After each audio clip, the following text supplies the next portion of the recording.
Few tales exceed the excitement of those centered on hard-won battles, treacherous dives into subterranean holdouts, or encounters with winged beasts 5 times your size. And yet, most of these exploits are codified by authors who work in solitude, surrounded by the comforts of home. It is a bit difficult to find poetic turns of phrase while odorous goblins are etching your shield, after all. In order to find a home, one must often undertake some sort of job or quest, proving themselves worthy of owning property in the Empire. This is the case for most in Morrowind, where dedication to one of the great houses can lead to the ownership of an entire private estate. Granted, services have been rendered to the faction in turn. Houses in the primary cities of Cyrodiil are anything but numerous, often with only a single vacancy and usually requiring hefty sums of gold to acquire. Even then, the places are desolate, found in disrepair, or lacking any sort of modern amenities. Only further exchange of septums can secure practical furniture, let alone decoration. Things are very similar to the north in Skyrim, though there is another option. Instead of purchasing a home in one of the cities, citizens of distinction can buy plots of land on which to do as they please. They can build homes with custom rooms tailored to their specific needs,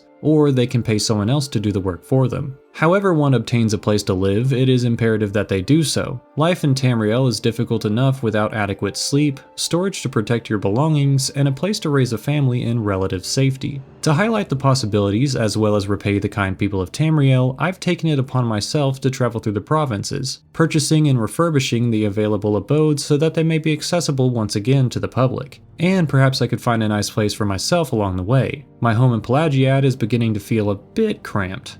Whether you're here with tea in hand or a sack of gold ready to spend, I welcome you into my discussion of the homes of the Elder Scrolls.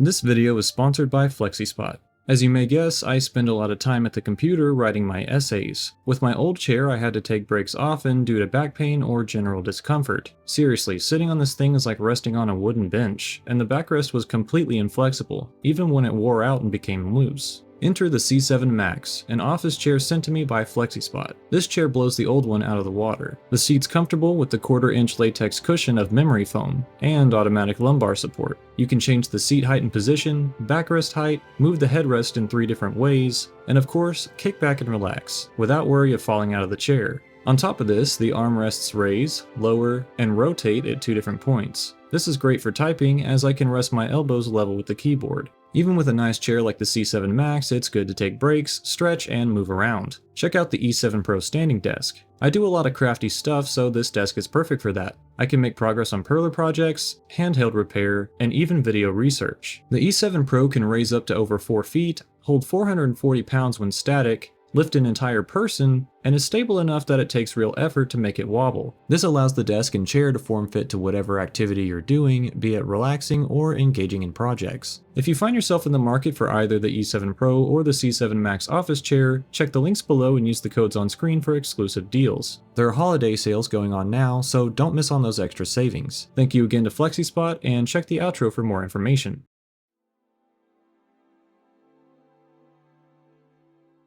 As with any topic in Tamriel, the options for discussion are near limitless. Someday I hope to have covered every city and minor settlement across the provinces, but in the interest of providing the best and most authoritative report on the homes of our fair land, I've chosen to select 30 or so that I believe I have a full understanding of, based upon both experience and research. In keeping with our review of the Inns of Tamriel, we should probably continue our rating system, loosely based upon a handful of criteria. Now, these are not always going to be directly addressed, as some judgments are obvious, but the information will be shared and taken into account when providing an official score. Also, homes will only be compared to those within the same era in most cases. Simply ordered for clarity, we'll be discussing the following. Number 1, location.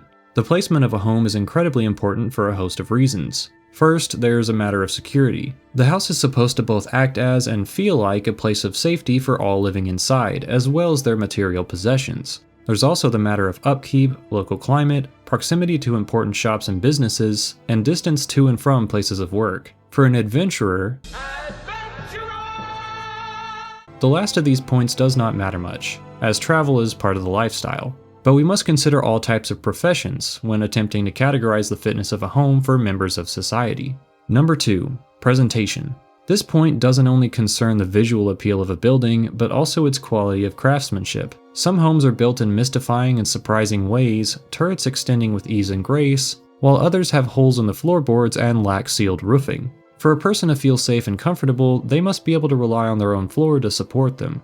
Number 3. Amenities. With each home comes some form of practical furniture or appliance. These can make or break a potential homeowner's decision, seeing as how many buildings have to be custom fit around them. For example, who would want to live in a wizard tower if teleportation makes them nauseous? And what use is an alchemy station to someone who cannot brew a basic tea? The answers to these questions will certainly change the opinion of prospectors, despite what the building looks like. On the other hand, missing amenities are equally, if not more important for these decisions, and so we'll cover each of them by location. Number 4. Services. Some homes in Tamriel are on dedicated plots of land in which multiple people live. If you own the land, odds are the people living there will offer to barter, perform, or assist in maintenance of the property and all that exists within it. Some people prefer to live and handle things alone, while others enjoy the luxury of complementary company.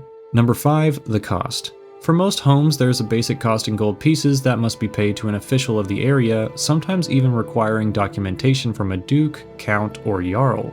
Apart from, and in some cases alongside the cost in septums, there's often a task or journey required of the buyer in order to prove themselves worthy of owning such a pristine piece of Tamriel. The requisite quests will be covered, whether or not I was the one to personally undertake them. In some cases, the previous owner had already performed the necessary duties. As such, I've researched these events and will cover them for a holistic understanding of each home. As mentioned, these are the primary arrow points I'll be considering when scoring the various houses of Tamriel. Without further ado, we should start where I began, in my native time of late 3rd era Morrowind.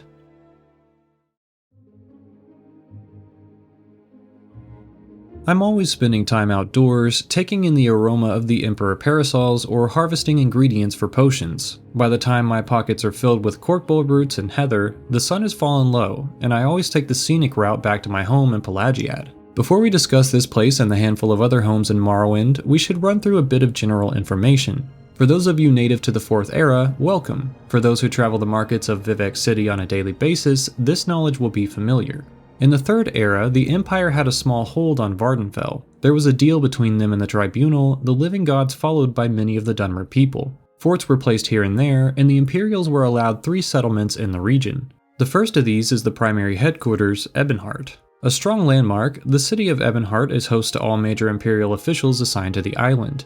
It makes sense then that the Duke Vedem Drin, appointed ruler of Morrowind by the Empire, would be found here in council chambers. Vedem Drin was once a member of House Hlaalu, but not just any member. He was a Grand Master. This role in the Great House solidified his position in the Imperial hierarchy, seeing as how it was the Hlaalu who brokered the initial deals, allowing them into the island and hence Morrowind. As such, Vedem Drin was the direct contact for those of House Hlaalu looking to purchase property on the island, and to their deep chagrin, the members of House Redoran and Telvanni as well. The typical homes of Vvardenfell are relatively small and simple, their size and cost commensurate with the status of the owner. Although relatively basic, they are often very comfortable and provide the minimum necessary amenities for basic everyday tasks. The estates, however, are quite large by comparison, and thus require lots of effort to acquire. They come with various services and act as small footholds for the relevant great house within a usually unoccupied stretch of territory. Through merit, gold, and a shared care, these homes all came to the possession of one person or another. In our discussion of Morrowind, we'll cover the abodes that used to belong to high-ranking members of the great houses, the founder of Raven Rock, yours truly, and a few other prospective locations that are highly sought after.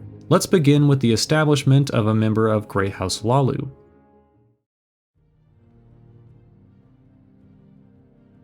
Great House Hlaalu is best known for its all-consuming primary interest, the acquisition of gold. As the first to welcome the Empire, it makes sense that they were given ample stocks of the now ubiquitous currency in Vvardenfell known as the Septum, named after the Emperor whose wealth it ultimately represents. They continue to stack these mounds of gold through various exploits in Vvardenfell, such as the sale of property and the extremely lucrative production of rare minerals and resources from mines. These take both organic and inorganic forms, as we will see. House Hlaalu's primary headquarters in Vvardenfell is the town of Balmora, a very successful place for business owners and imperial guilds. Elevated like the monetary stocks of their members, the House Hall is planted on a pedestal of ground high above the city, flanked by 2 guard towers and the homes of wealthy business people. It's here that I began my report on homes in Vvardenfell, as I'd heard of a nearby estate that would suit many interests. And like most of my adventures, this one starts with a rainy day. Rain pelted the streets of Balmora, leaving puddles which slowly dripped into the Odai River. These then carried out of town toward destinations unknown. Mine, however, was the opposite direction. As I crested the stairs toward the Lalu Council, I had a few things on my mind. First, I decided I would later have to research the Great Houses in depth, perhaps when I decide to study all the major factions in Tamriel, though that was too grand a journey for me at this time. The next thing on my mind was the sheer wealth afforded to these people. The council hall was 2 stories tall, built with nice curving walls that are indicative of Lalu style. The place was surrounded by expensive manors of similar size, containing the opulent few who ran the city with marionette strings. The last thought was, of course, the house I was going to tour. My point of contact was a man named Dondos Dryler. He stood in the main council chamber in expensive clothing, much like the others there. This chamber, containing 2 large plants, lengthy woven rugs, and minimal furniture, was a clear example of the Lalu philosophy: gain much and spend little. I spoke to Dryler of the Stronghold, a small fortress known as Rethan Manor, named after the person for which it was originally built. Apparently, they had been assassinated as part of a secretive Great House war. Although I was met with misgivings, I knew I needed to pursue the place in order to best describe its mark on Vardenfell. After all, I would not be purchasing it, only touring. I didn't want to be associated with Lalu any more than necessary.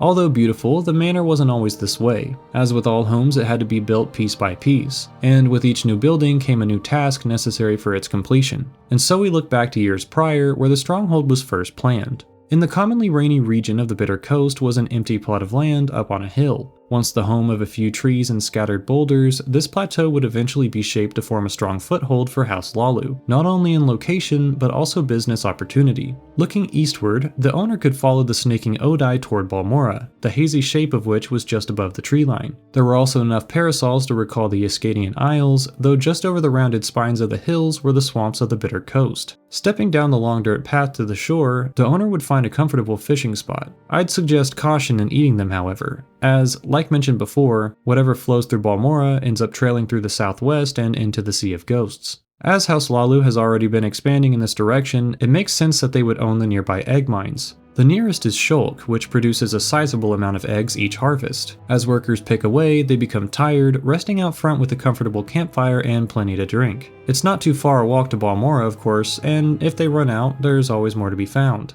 There is another mine known as the Shurden Rapley Cavern, which we will discuss momentarily. Through the last Emperor parasols toward Balmora is the Theros Ancestral Tomb. Although grave robbing would most likely be lucrative, even House Lalu respects the sanctity of our ancestors. And so the tomb was visited only by the rare family member traveling on pilgrimage. Before the benefits of this placement could truly be counted, the previous owner needed to complete everyone's favorite system of tasks: paperwork. Taking a trip to the Lalu Treasury in Vivec City, they procured the necessary files. The path was, as is always the case in Vivec, like a maze. But at last they found the treasurer in a small room near a gated vault deep within the Lalu Canton. The deed to the land was purchased for over 5,000 gold, a pittance to the wealthy great house. In the document were signatures referencing the tribunal gods, through which all of these things, minor or major, are screened. After these papers were officially stamped, it was time to visit the Duke. Clad in his ebony armor, the cold and calculating Duke made but one request in exchange for his official seal. The owner needed to vow that they would do everything they could to assist the people of Vardenfell. This was a tall order, though the vow required no proof or previous experience of noble deeds, and was easily given. For sake of time, you can assume this was the process for all 3 Great House strongholds we will discuss. Now, back to Rethan Manor. With these documents in hand, the previous owner spoke with Dryler and work on the stronghold began. First, there was a small 2-story home matching the style of Balmora just down the road. Scaffolding covered the front entryway, and the weather was making it difficult for work to progress. But over time, and between deeds done by the owner, Durbalgrow Rush, the contractor, had made significant progress. The primary house was finished, other buildings were added, and everything was just about wrapped up.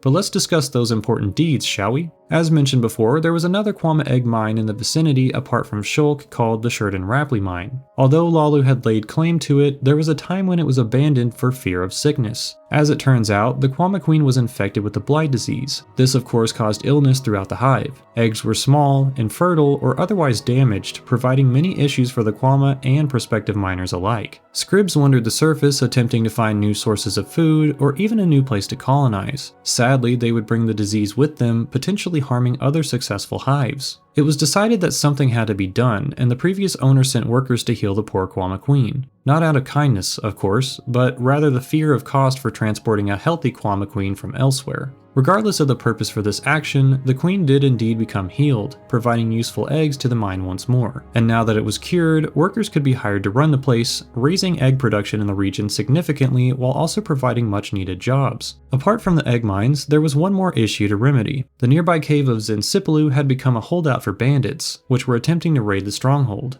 Of course, they had to be cleared out, and so the cave was scoured for aggressive parties. Each was put down with impunity, providing a bit of security beyond just the walls of Leviathan Manor. The primary building is a small two-story home in common Lalu style, containing the smooth curves and emerald window. The interior was decorated with reds and browns, very comfortable and matching the low-light setting. On the first floor was a single large room partitioned to create two distinct areas. The first was a storage area full of dishware and ingredients, including some of the eggs from the nearby mines. The second was a small dining area with room for 6 people. This was perfect for allowing all members of the stronghold to dine together if they wished, save for the guard who must be posted outside at all times. Despite the small size of the first floor, the decorators managed to include enough to make the place comfortable. The second floor was well supported by a network of wooden beams, sometimes incorporating entire logs into their framework. This was notable as I've experienced plenty of buildings that lack such attention to detail. The effort continues upstairs to the bedroom. This place is very cozy with plenty of storage, a large red bed, and plenty of comforting pillows to rest on and with. Storage is also plentiful with shelves, dressers, and chests offering enough room for most anyone's needs. There was also a neat desk at which to read and write, as well as a complimentary selection of drinks and weapons. A dangerous but appreciated mix of gifts.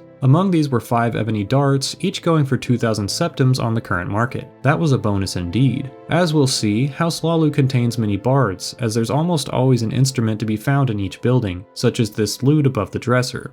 On the first floor were also Lodala Savel and Lirin, who offered training or tools for thievery respectively. An interesting thing to make note of considering there's also no door to the main bedroom. I hadn't realized it had gotten so late during my visit, but I found myself outside staring into the sky. If one thing could be said about this place, it was that it had a stellar view of both the open air and surrounding landscapes, which only improved during the day, where the parasols could be seen far into the distance. People could rest upon a rooftop when it was dry, enjoying the comfortable weather. Looking to the other buildings, there's a guard tower run by Avrin Goals, who also trains clients in long blade, athletics, and block skills. He also has a lute, and his place is distinctive by way of being both the only tower and the only building in the stronghold to be lit majorly by dim blue lights. I do wonder about his ability to immediately rush to aid as a result, since the difference from dim interior lighting to the shining sun is quite blinding at times. Other buildings are home to Cerncy Drellis, a drummer and general goods merchant, Uvrin Turris, a trainer in sneak, acrobatics, and fist fighting, and finally Unilla Verendis, who is simply a resident and lute player. With their services, one may already be inclined to move into this stronghold. However, we should also consider the other major benefits. Leviathan Manor is only a short walk from Balmora, the major trade hub in Vardenfell apart from Vivek City. Here one can buy and sell materials, take a Silt Strider to lands beyond, make use of the Mages Guild teleporter for instantaneous travel, visit a temple for healing, and more. Proximity is enough of a benefit for any to look upon the stronghold with envy. Combining the wealth of services, beautiful view, opportunistic location, and more than fair cost of the stronghold, I believe it's quite acceptable to rank it at a solid 5 stars.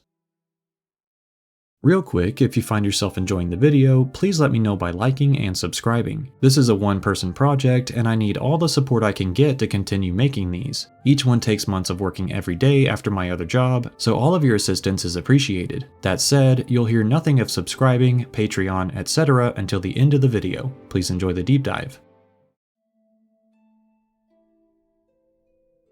North of Balmora and halfway across the island of Vardenfell sits the city of Ald'ruhn, the council seat of Great House Redoran. It's a small oasis in a sea of grey dust known as the Ashlands, where life is difficult, brutal, and often short. Such is the view of the Redoran, an honorable, gravely serious house comprised primarily of warriors. Theirs is the way of the blade, personal discipline, and the achievement of strength through battling adversity. In order to continue my study, I visited their council chambers under Scar, within the hollowed-out ancient crab shell, and spoke with Galsagindu, the temporary owner of our next destination. The hall was absolutely beautiful, with potted trees, deep red carpets, and intricate designs carved into most surfaces, including the ceiling. It was also very spacious, making clear the actual size of Aldscar. Eventually I found Gindu in her personal quarters, thankfully expecting my arrival. From there, we spoke business. Unlike with the Leviathan Manor deal, I was offered a look at the construction contract for this stronghold, bestowed upon the previous owner by the Duke Vedemdrin himself.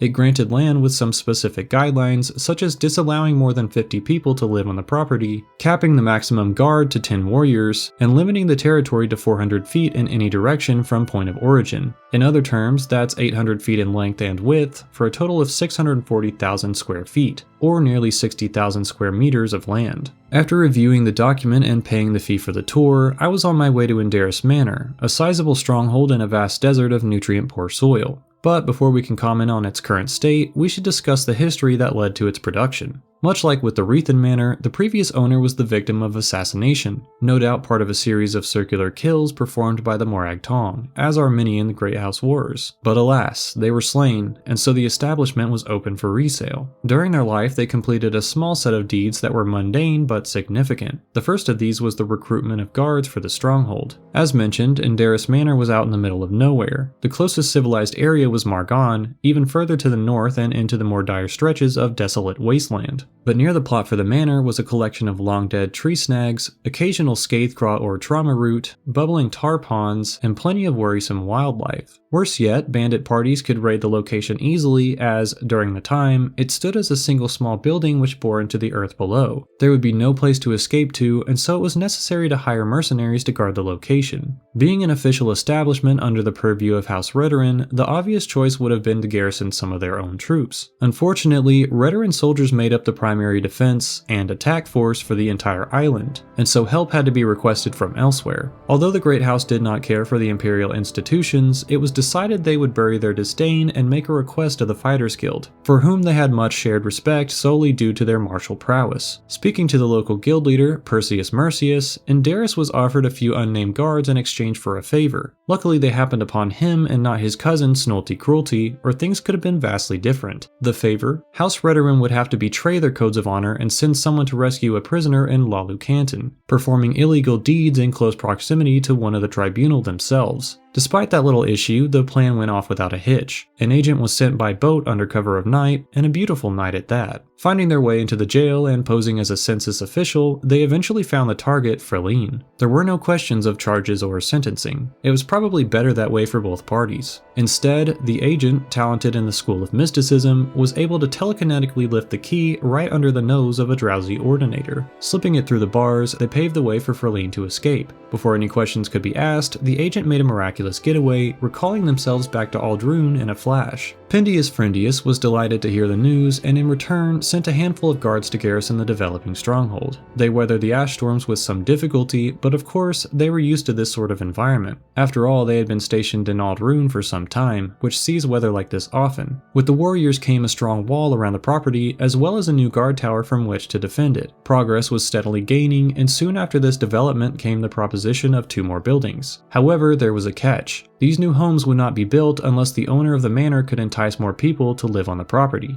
More specifically, they needed to attract women to Indaris Manor. As strange as it sounds, this was the initial formation of a potential city, a foothold for the Redoran House in unclaimed territory, and so there needed to be a self-sufficient population. Without families settling down, this place would never develop beyond its meager, ash-covered trio of pastry-shaped domiciles. The women in Aldrune exhibited various levels of excitement about the prospect of moving to a desolate stronghold, understandably. It was even noted in Gindu's records that all of the women who moved to Indaris Manor had to be paid handsomely before making the trip. One woman, Fathusa Gorethi, even offered to help the men with their fashion choices, which may have assisted them in attracting more visitors over time. And what of the other factors of the estate? Could the place now bring prospective buyers? To answer these questions, I traveled to the manor on foot, as there was no Siltstrider service prepared to make the journey. This lack of transit was a bit worrying and made it clear that the only means of quick travel would be spells or scrolls of intervention. Either that or the Strider caravans had been sent word of the impending storm. I soon found myself shielding my face from the abrasive ash and sand that plagues the region, something the hills seem to protect us from in the southern reaches of Vardenfell. But here, there was nothing but an open canyon, free for ash to travel as it pleased. After a nod to the guards, I made my way to the primary building in Indaris Manor. Here I cleaned the sand from my armor and washed away the grit from my teeth. The latter bit thanks to a small drinking area on the bottom floor. The entryway was similar to those of veteran-built guild halls, an ovular room serving as a place to check in with the host. This host happened to be a trainer in long blade, athletics, and blocking skills, all in line with the preferred talents of the warrior house. The room itself was a bit dark, though very comfortable, especially as I knew the storm raging outside would barely skate the walls, built as they were to weather such a climate. One strange thing about this room was that there were chairs in odd places, such as one that sat behind where a door opened to the floor below. Less strange was the large amount of storage containers directly behind the front clerk, and also just inside an adjacent door.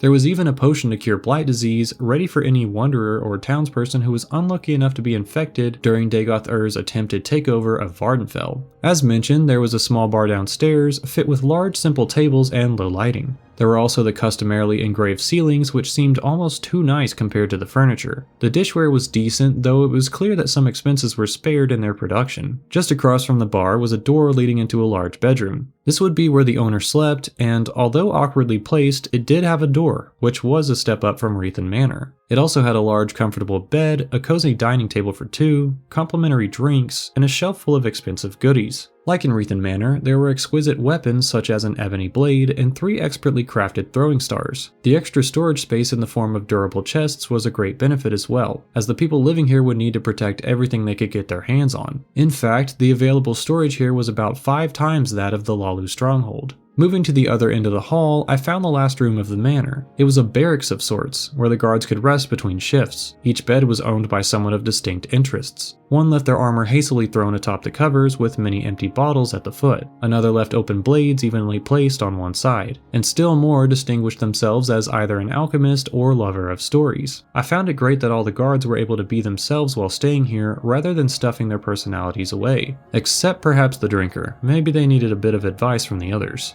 The next building I entered was the guard tower. At its base was the Master-at-Arms, Rarim. He was a trainer in the common ways of veteran combat and had himself a very cozy home underground. There was a lot of storage utility, and the room was considerably spacious despite the limited breadth. This would be great for morale, as his job was most likely quite tiring. Watching day and night for the odd Kagouti or potential raiding party would be stressful indeed. Right across from the tower was the main service hall for the stronghold, where Gillen and Lyros provided the sale and repair of various forms of weaponry. This was important, as the guard could not afford to ship their few weapons off to Margon or Ald'ruhn at the drop of a hat. I truly felt that these people were confident in their ability to maintain the stronghold with or without an official owner. And checking the last building of the fortress, I found Barondess Manor. Yuvels sold potions and taught spells, great for veteran warriors looking to surprise their foes with unexpected magical proficiency. It was unclear how much business he had thus far received, but regardless, this made for a well-rounded set of services in a place mostly devoid of traffic. My time at the Indaris Manor was interesting. It had a simple, intriguing development history, culminating in the production of a small but self-sufficient stronghold. There were plenty services rendered to and from each member, the guard kept watch like a grizzled cliff racer, and the buildings were expertly crafted with the nature of the environment in mind, existing mostly underground in cool, comfortable rooms with soothing lighting. The primary issue with this fortress is its location. It rests in the open wilds, along the road but fairly distant from either Ald'ruhn or Margon. This creates a logistical problem for economic growth, the travel of information, and so on, due to its seclusion, but also its dry climate, frequent ash storms, unpalatable vegetation, and dangerous wildlife. Also, there's a stone that looks like a goat on the way, and it's quite unnerving. The Redoran people are a hardy sort, and they know what they're doing here. However, this place is not for the faint of heart. The proximity to Red Mountain is also a cause for concern, with or without Dagoth's presence. With all of this in mind, I'm prepared to offer Indaris Manor a 4-star rating. The place is a living example of the strength of the Redoran people, a beacon in the ashen wastes of northern Vardenfell, but unless you're willing to brave the storms, you may wish to make one with the wind, flying away to other prospects.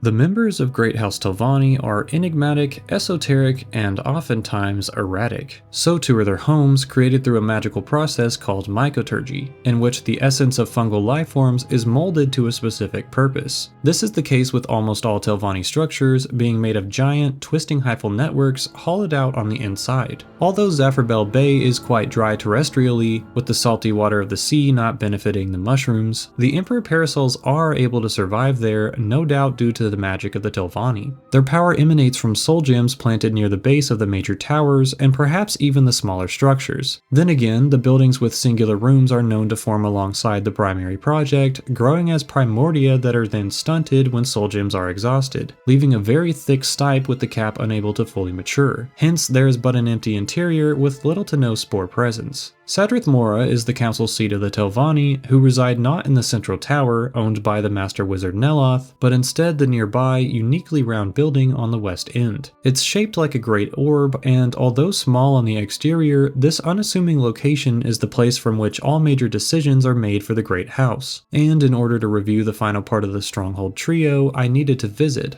though I certainly felt like an interruption. The meeting hall was very open and strange, almost alien. There was a massive focus crystal in the center of the room, and despite it taking up most of the space, I instead felt the heavy presence of each mouth's eyes upon me. For those unfamiliar, these members were the primary point of contact between Telvanni magisters and the lower ranks of the faction, speaking for them, hence they were called mouths. Despite the urge to keep mine shut and turn right around, I planted my feet asking for someone to direct me to the owner of a deed, one specifically drawn up for a tower called Tel Uvarith, which rests secluded from society in the nearby Molag region. I was directed into the deeper tunnels of the structure, reaching down into the ground as Hyphy is wont to do. On my way, I noticed a nice carving of gingerbread men. Paired with the goat face I had seen earlier, it was a clear indication that I needed rest. Instead, I kept moving, descending into the very depths of the earth. There I found a portal to the Hermitage, a cavern full of enchanted crystals, strong rock formations, and the current retainer of the property documents. Her name was Lunella Laren, and from her I learned the story of the tower I would soon be visiting. Rounding out the trio of late homeowners, this place was originally constructed for a member of the Uvarith family. When they mysteriously disappeared, the tower was left to waste away, though prospective mages had been eyeing it ever since. It's important to note, however, that unlike the other two strongholds, this one will not be sold to a non-member. With the general information covered, let us discuss the incredible feats of the previous owner. As mentioned, each Telvanni tower begins as a set of spores. These are embedded within the ground at a suitable location and are then coaxed to grow explosively by the placement of large, fully powered soul gems nearby. As it turns out, these soul gems most often contain the essence of Storm Atronachs, notoriously gifted in the ways of shock magic. It's unclear why they're the most sought after, but I do have an idea.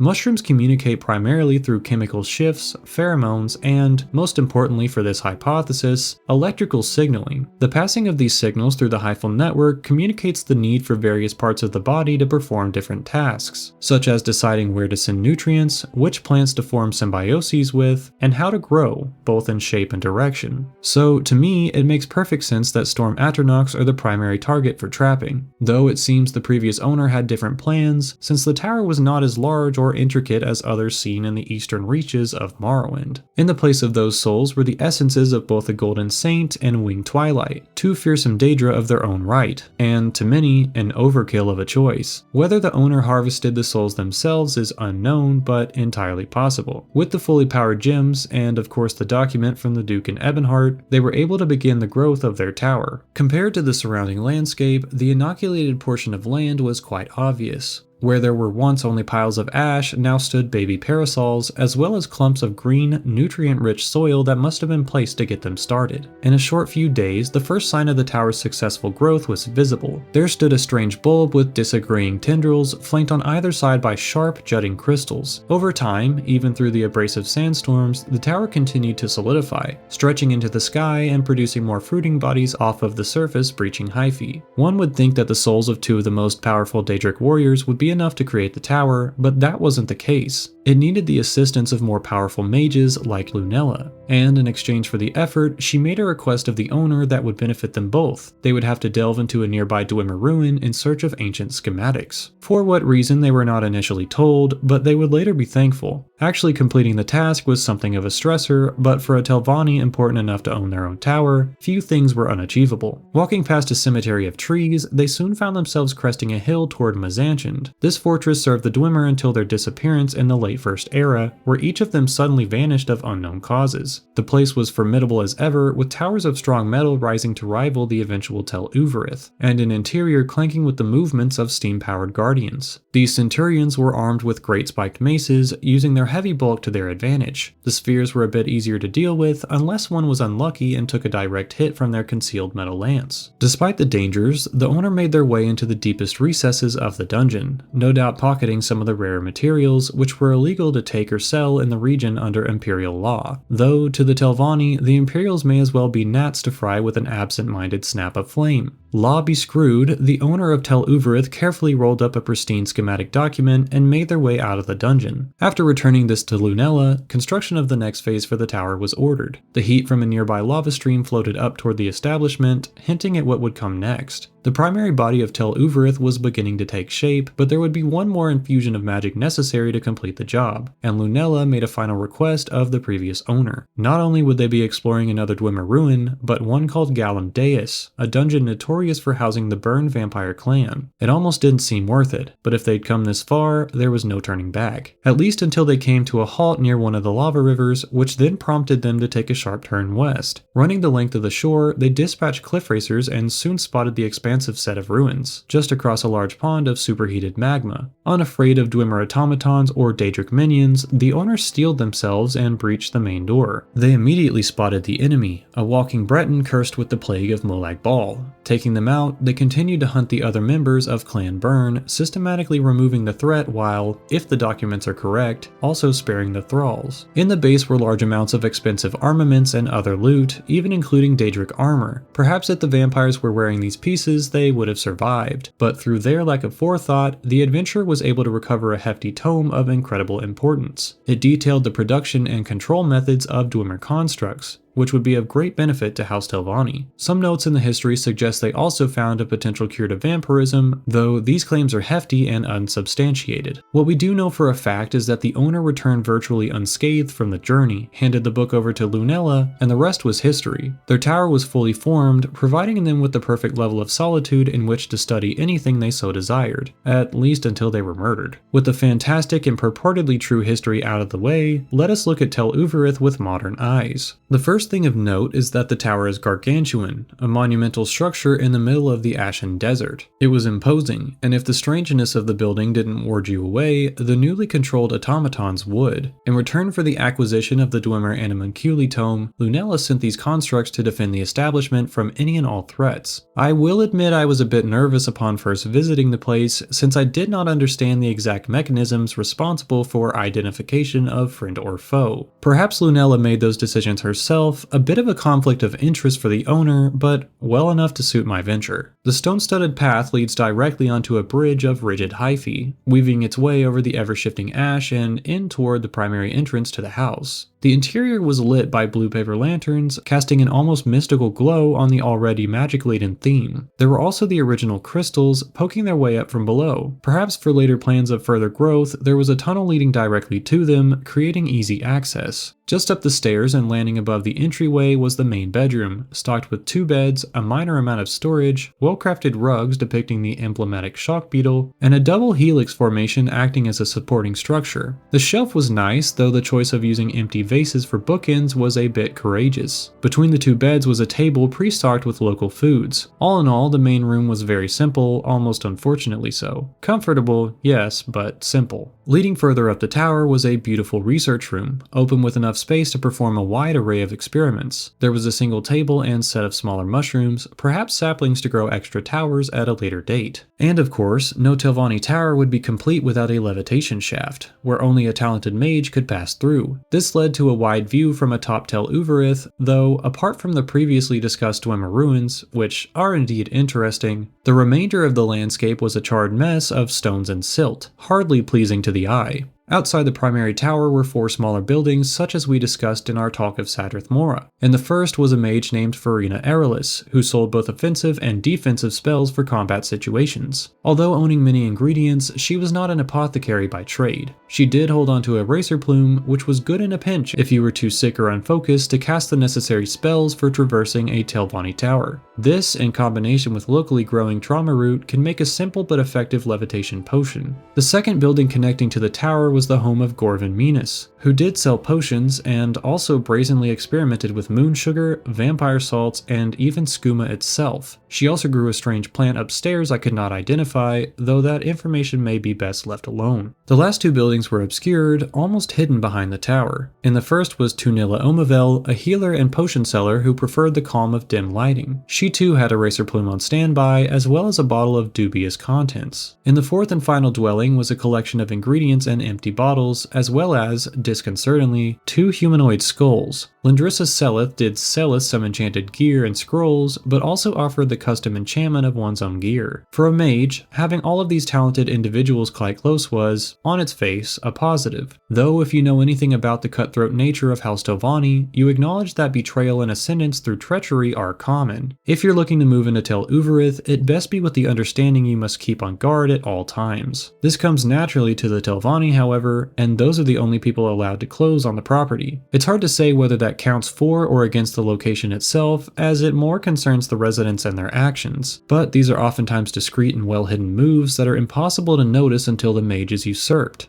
Looking to easier and more tangible features, let us decide on a rating for the tower. The structure is undeniably interesting and, to fans of mycology, quite beautiful. The ever-growing nature of the tower is an investment, potentially allowing more rooms to be added at will over time. However, much like with Indaris Manor, Tel Uvarith is far removed from society. A mage would need expertise in both levitation and teleportation in order to get anywhere quickly. The interior is comfortable but a bit cramped, especially with a Centurion sphere roaming about. In truth, it's best for a solitary wizard and not designed with couples or a family in mind. The research room is beautiful, allowing for the introduction of all sorts of bulky apparatus to fill the open space. And finally, while the vertical tunnel is novel and fun to use, the view from the top is lackluster unless, like me, you're interested in the architecture of the ancient Dwemer. With all of this in mind, I feel it would be acceptable to rank this as a 4-star home. The services are useful, the defense is novel and strong, and the overall structure is a wonder to behold. Yet, the interiors are somewhat limiting on lifestyle, and the ever-looming threat of potential betrayal would weigh on me significantly. Then again, I'm not a member of the Telvanni, so I offer that opinion with a grain of abundant ash.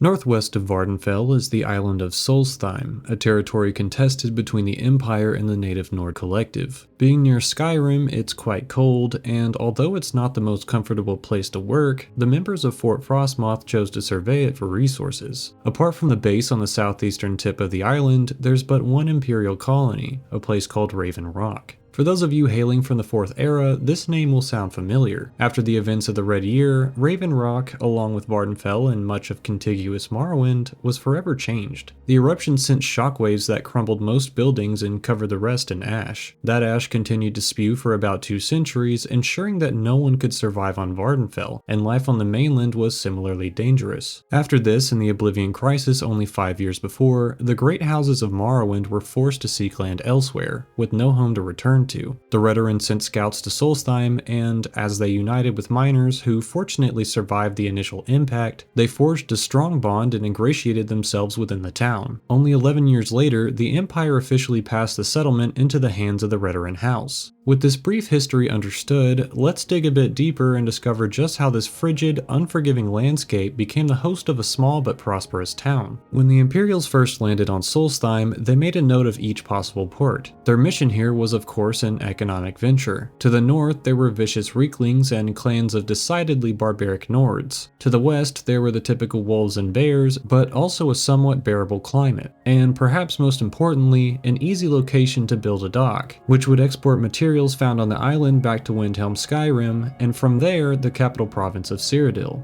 And so it was decided that this plot to the west would become the location of the first mining venture. As is common with many such efforts, the workers needed a place to stay on site. Through the work of a new member to the East Empire Company, this and more were accomplished. The first step in creating a village was choosing the land. Once that was done, they then needed to clear the trees and remove boulders, often using the lumber and smaller stones in construction of buildings. Speaking to Falco Gallinus, a newcomer to the company began to take the necessary steps in ensuring the success of Raven Rock. One of these was harvesting a good amount of ebony ore, thus proving the value and incentive to the exploration. After this prospect was proven, the company gave more funding funding to the town, allowing for the construction of building foundations. Stones were stacked around while support beams hinted at the eventual style. It was indeed a daring method, creating multiple houses simultaneously rather than completing a lodge and working from there. Though, of course, you could count the fully enclosed mine as a place to stay, I suppose. Either way, the town was beginning to take shape, a difficult but promising settlement with reliable and consistent work opportunities. And little by little, as ebony shipped out from Raven Rock, money and materials started flowing in. Soon, small houses were complete, storage towers were thrown together, and growth seemed all but assured. There were even guard towers posted on either end of the town, made of simple wood structures and lacking any torches for warmth, but still they existed. The initial homes had better interiors than one would expect, and although definitely very cold, they were well lit, decently furnished, and provided much needed privacy which had not yet been afforded to the hardworking miners. Things hit a snag very soon, however, when a boat full of pickaxes and other materials crashed into the coast. As the newcomer went to investigate, they were set upon by Draugr, which moved and attacked with ferocious speed. Luckily, they were slain, and even luckier, the ship had one survivor. Her name was Aperonia, and although it was through negative circumstances, she became one of the town's founding members. This meant she, along with the others, had input on what was built in Raven Rock, namely whether it got a trader or a smithy. At a vote of 4-3, the town got their trader. He posted up in a long building that was sparsely decorated, other than with his items for purchase. There were fishing poles for the nearby coast, potions, weapons, and more. This would bring much needed variety to life in Raven Rock, which had thus far only comprised of mining and sleeping. As if the wrecked supply ship wasn't enough, it also turned out that some of the ebony stores were disappearing. There were suspicions of who was to blame, but no one was prepared for the ultimate reality. The leader of the East Empire Company in Fort Frostmoth, Captain Carnius, was ordering a miner to steal ebony for sale at a competitive price, smuggling it to Azurenos wearer. This bred a fierce and fast competition between Carnius and Falco, and although the town was sincerely beginning to prosper, the ores were entirely necessary to its continued success. This game of cat and mouse continued until Falco was almost assassinated. Once presented with the evidence of his failed hit order, Carnius attacked the now high-ranking member of the East Empire Company, leading to his own doom. For all of their bravery and service to the town, they were then offered a place to live within the city, but not just any place. They would be receiving a custom-built factor's estate. After perusing a few locations, they decided on a spot. The builder got to work, and after a few days, they found themselves the proud owner of a beautiful home within Raven Rock. I found myself visiting the place on a sunny day where the heat on my back was more than welcome. You may wonder why the home was even available, and in truth, it wasn't at the time. I had requested the permission of the owner to tour the building as part of this historical account, and sent a small sum of gold with my request. As such, I was guided by Alden Berendis, who led the initial construction of the manor. With his supervision and a small notebook, I was able to jot down my findings. The factor's estate was shaped like an L, with a tower at the end of one extremity and a second floor at the joint corner. The roofing was made of thatched straw or hay and seemed to do a decent job at warding off the cold. Where this could fail, the stone chimney would pick up the slack. It was filled with firewood, no doubt chopped nearby. Right in front of it was a hammock, and I must say it looked very enticing, especially in relation to the bedroom, which was in a drafty loft. It had a dresser, a chest, some candles, and a bed placed into the corner. If it were my choice, I would simply take the blankets off and bring them downstairs by the fire. The lower area was a continuous hall furnished with many shelves and a small dining table in the corner, its surface empty of food since the owner was away on business. The same went for the other, more comfortable dining area. The use of blue candles here was very nice, and the open bar near the table seemed perfect for entertaining guests. I could imagine drinks being passed over the counter, though the shelves back there did seem quite empty. Despite the lack of drinks, there were plenty of cups and bottles, as well as other dishware, both decorative and practical. This was in the storage tower, which very much could have used a ladder. Some of the shelves were so high I couldn't even see if they held anything. Ultimately, the estate was very nice, but needed some livening up. Before I finished the tour, I had to take a nap in front of the fire. It may have been sunny outside, but something about the mix of burning wood, laying on a hammock, and feeling safe from the weather was extremely pleasing. For a settlement in the wilderness of a mostly undeveloped island, Raven Rock was quite nice. The buildings were well suited to the climate, there was a nice bar nearby, a trader was posted with a fresh stock each week, a boatswain offered cheap travel to the primary fort, and the mine promised work for years to come. 11 years to be exact, until the back-to-back events of Cataclysm would temporarily halt production. But for someone unlike myself who has not seen the future, this place would be idyllic, a welcome respite from the constant hustle of the major cities, as well as a means of cementing oneself in history. For those reasons, I give the Factor's estate 5 stars.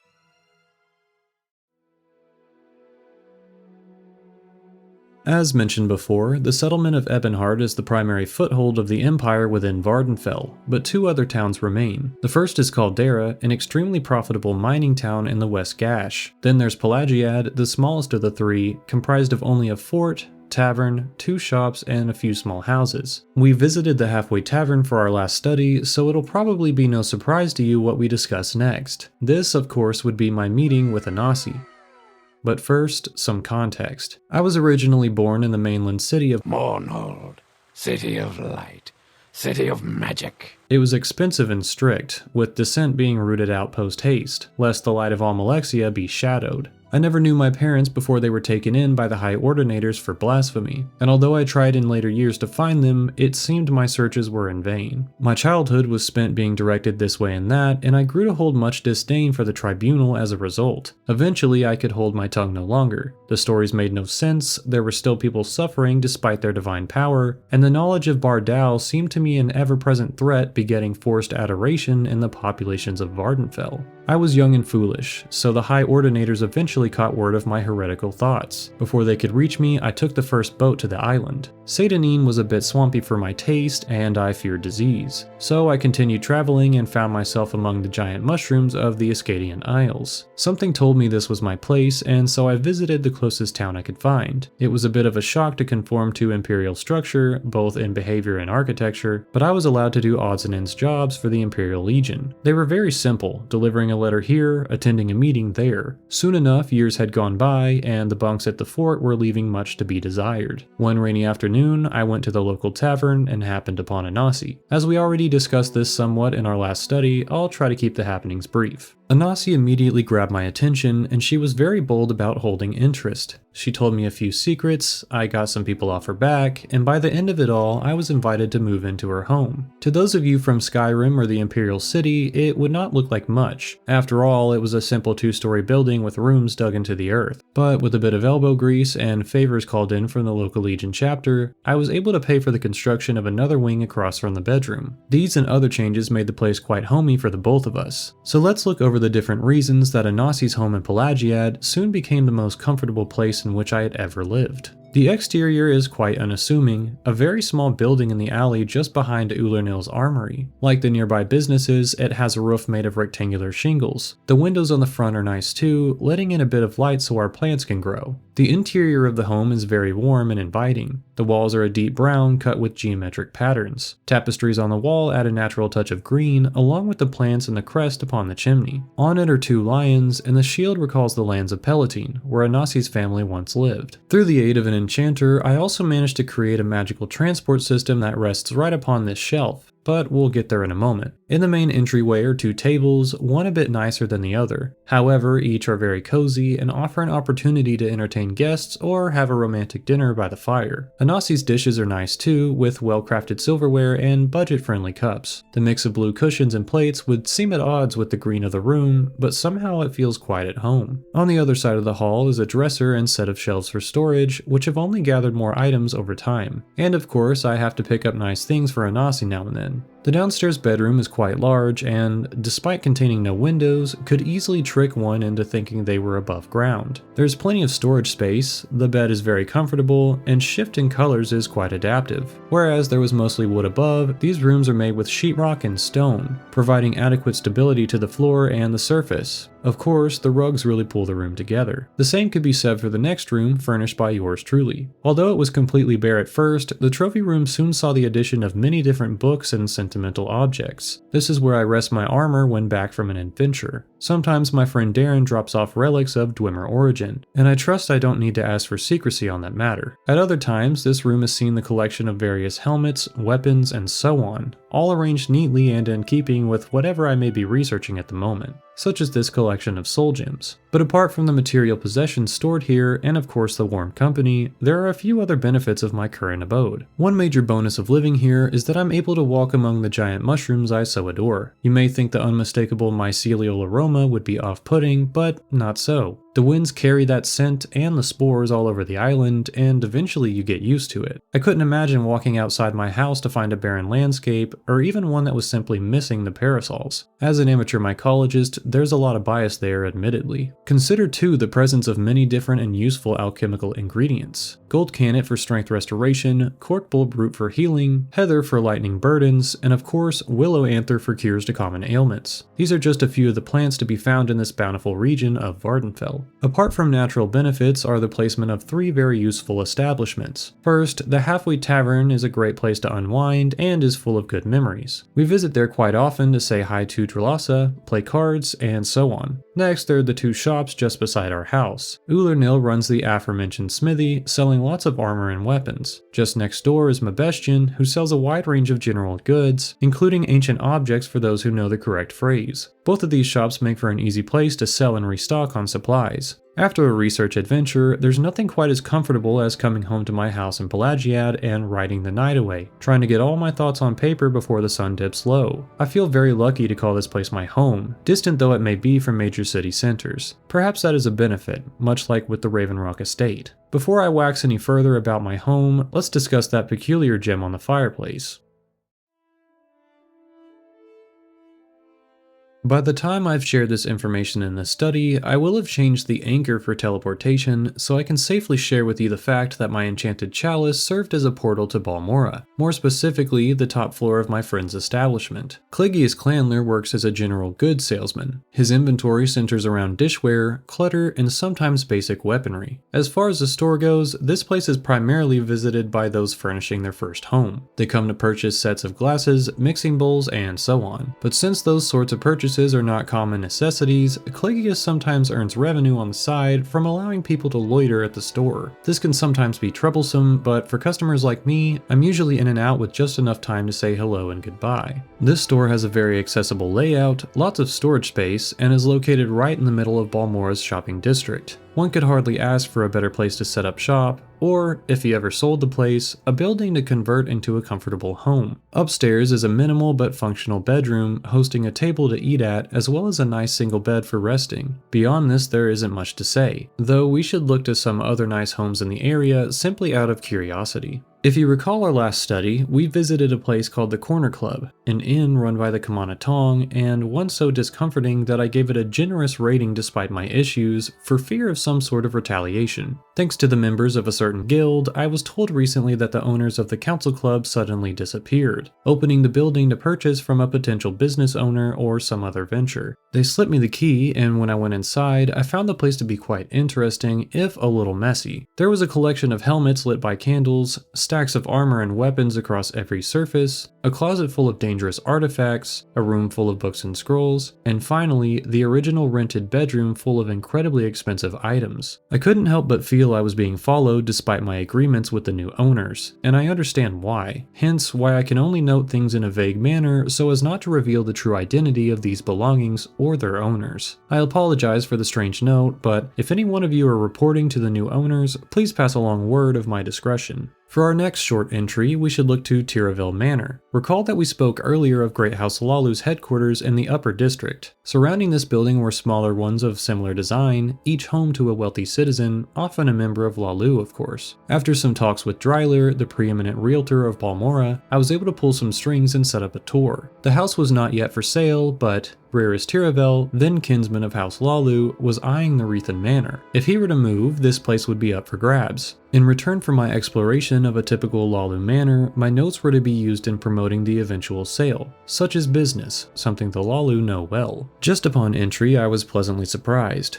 There in the center of the ground floor was a baby emperor parasol, and hanging from its frills was a blue paper lantern. This was a novel idea for Balmora, though I wasn't so sure of its continued survival. To create more rooms in the manor, Tiravel employed some translucent wooden screens. They each gave the illusion of creating a private or separated space, and as makes sense, each was used for a specific purpose. For example, one corner was used as a storage area for drinks and dishes. This was placed strategically next to the dining area, which consisted of 3 tables and 7 chairs. Tiravel himself would sit in the center, I assumed, and perhaps the angle was chosen so that they could hire talented bards or other performers, eating while watching the entertainment. Guarded by one of two Lalu warriors, the other storage area was much more complete. There were many chests and barrels, each holding ingredients, weapons, and so on. It was enough to arm and feed many people, which may also have been a requirement of this home. Along with the dining area, which sat 7, there was a teaching or storytelling section which placed 3 speakers directed at 5 pupils. Or at least, this is what I assume the case was. It could have been for children, but this home did not seem poised for their inclusion, especially seeing as how there was only one bedroom. Speaking of the bedroom, it was straight upstairs, again with no door, as is the confident Lalu tradition. It may not have been as nice as Leviathan Manor's upper floor, but there was still a very nice table, plenty of storage, and a wide red bed. To at least make an attempt at privacy, there was also a screen placed at the end of it. As mentioned, Tiravel himself viewed Leviathan Manor as a direct upgrade, and it's hard to disagree. Though when looking at the open first floor, the mind comes up with many possibilities as to how it could be decorated, what it could store, who it could house, and so on. In reality, a home is what you make it, and with the right coin, almost anything is within reach. Also within reach of the Lalu Guild Hall is the confusingly named Lalo Manor. My initial inquiries to tour the place were all denied, as it had recently been the scene of a murder. But after enough evidence was taken into account,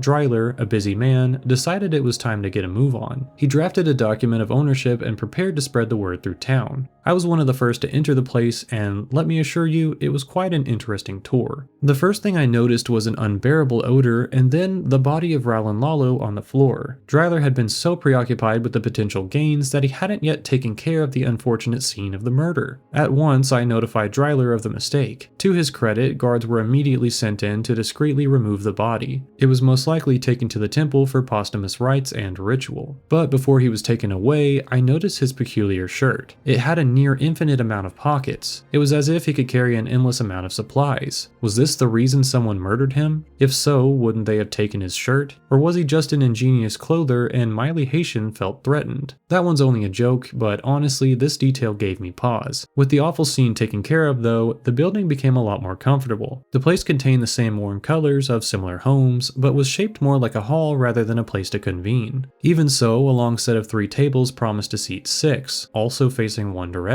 On the wall right near the entryway were 3 bookshelves, which at the time held a lot of dishes, though this could of course hold anything, including personal armaments and trophies. Much like with the Tiravel Manor, there was also a section partitioned off for storage of supplies. Since Rowland would not be needing it, I supposed house officials would come reclaim some of the shared provisions. On my way up the stairs, I noticed a strange small chest hidden behind one of the tapestries. It was difficult to reach and contained little of value, yet it still felt important to note. To my surprise, the custodian of the building was still present, apparently tidying up the rest of the house. This didn't seem truthful considering the bedroom upstairs was an absolute mess. Lanterns and dividers were on the floor, the bed was askew, and stranger still, there was a bottle on the floor with a key inside. I later provided this to Dryler so he could decide to what it belonged. Ultimately, this home contained a lot of potential. There was no telling just how many artifacts and trophies one could display, how many wonderful meals could be shared with friends, and so on. If it were me, I would obtain 6 more chairs and focus more on my guests. But that's a bit subjective, I suppose. The upstairs hall could also be converted into a small library of sorts, potentially one maintained by the mysterious and suspicious lady who resided just beyond. Between all the available homes discussed in this segment, Lalo Manor offered perhaps the widest range of customization, as well as storage, if one could reverse engineer Rowland's mystical shirt.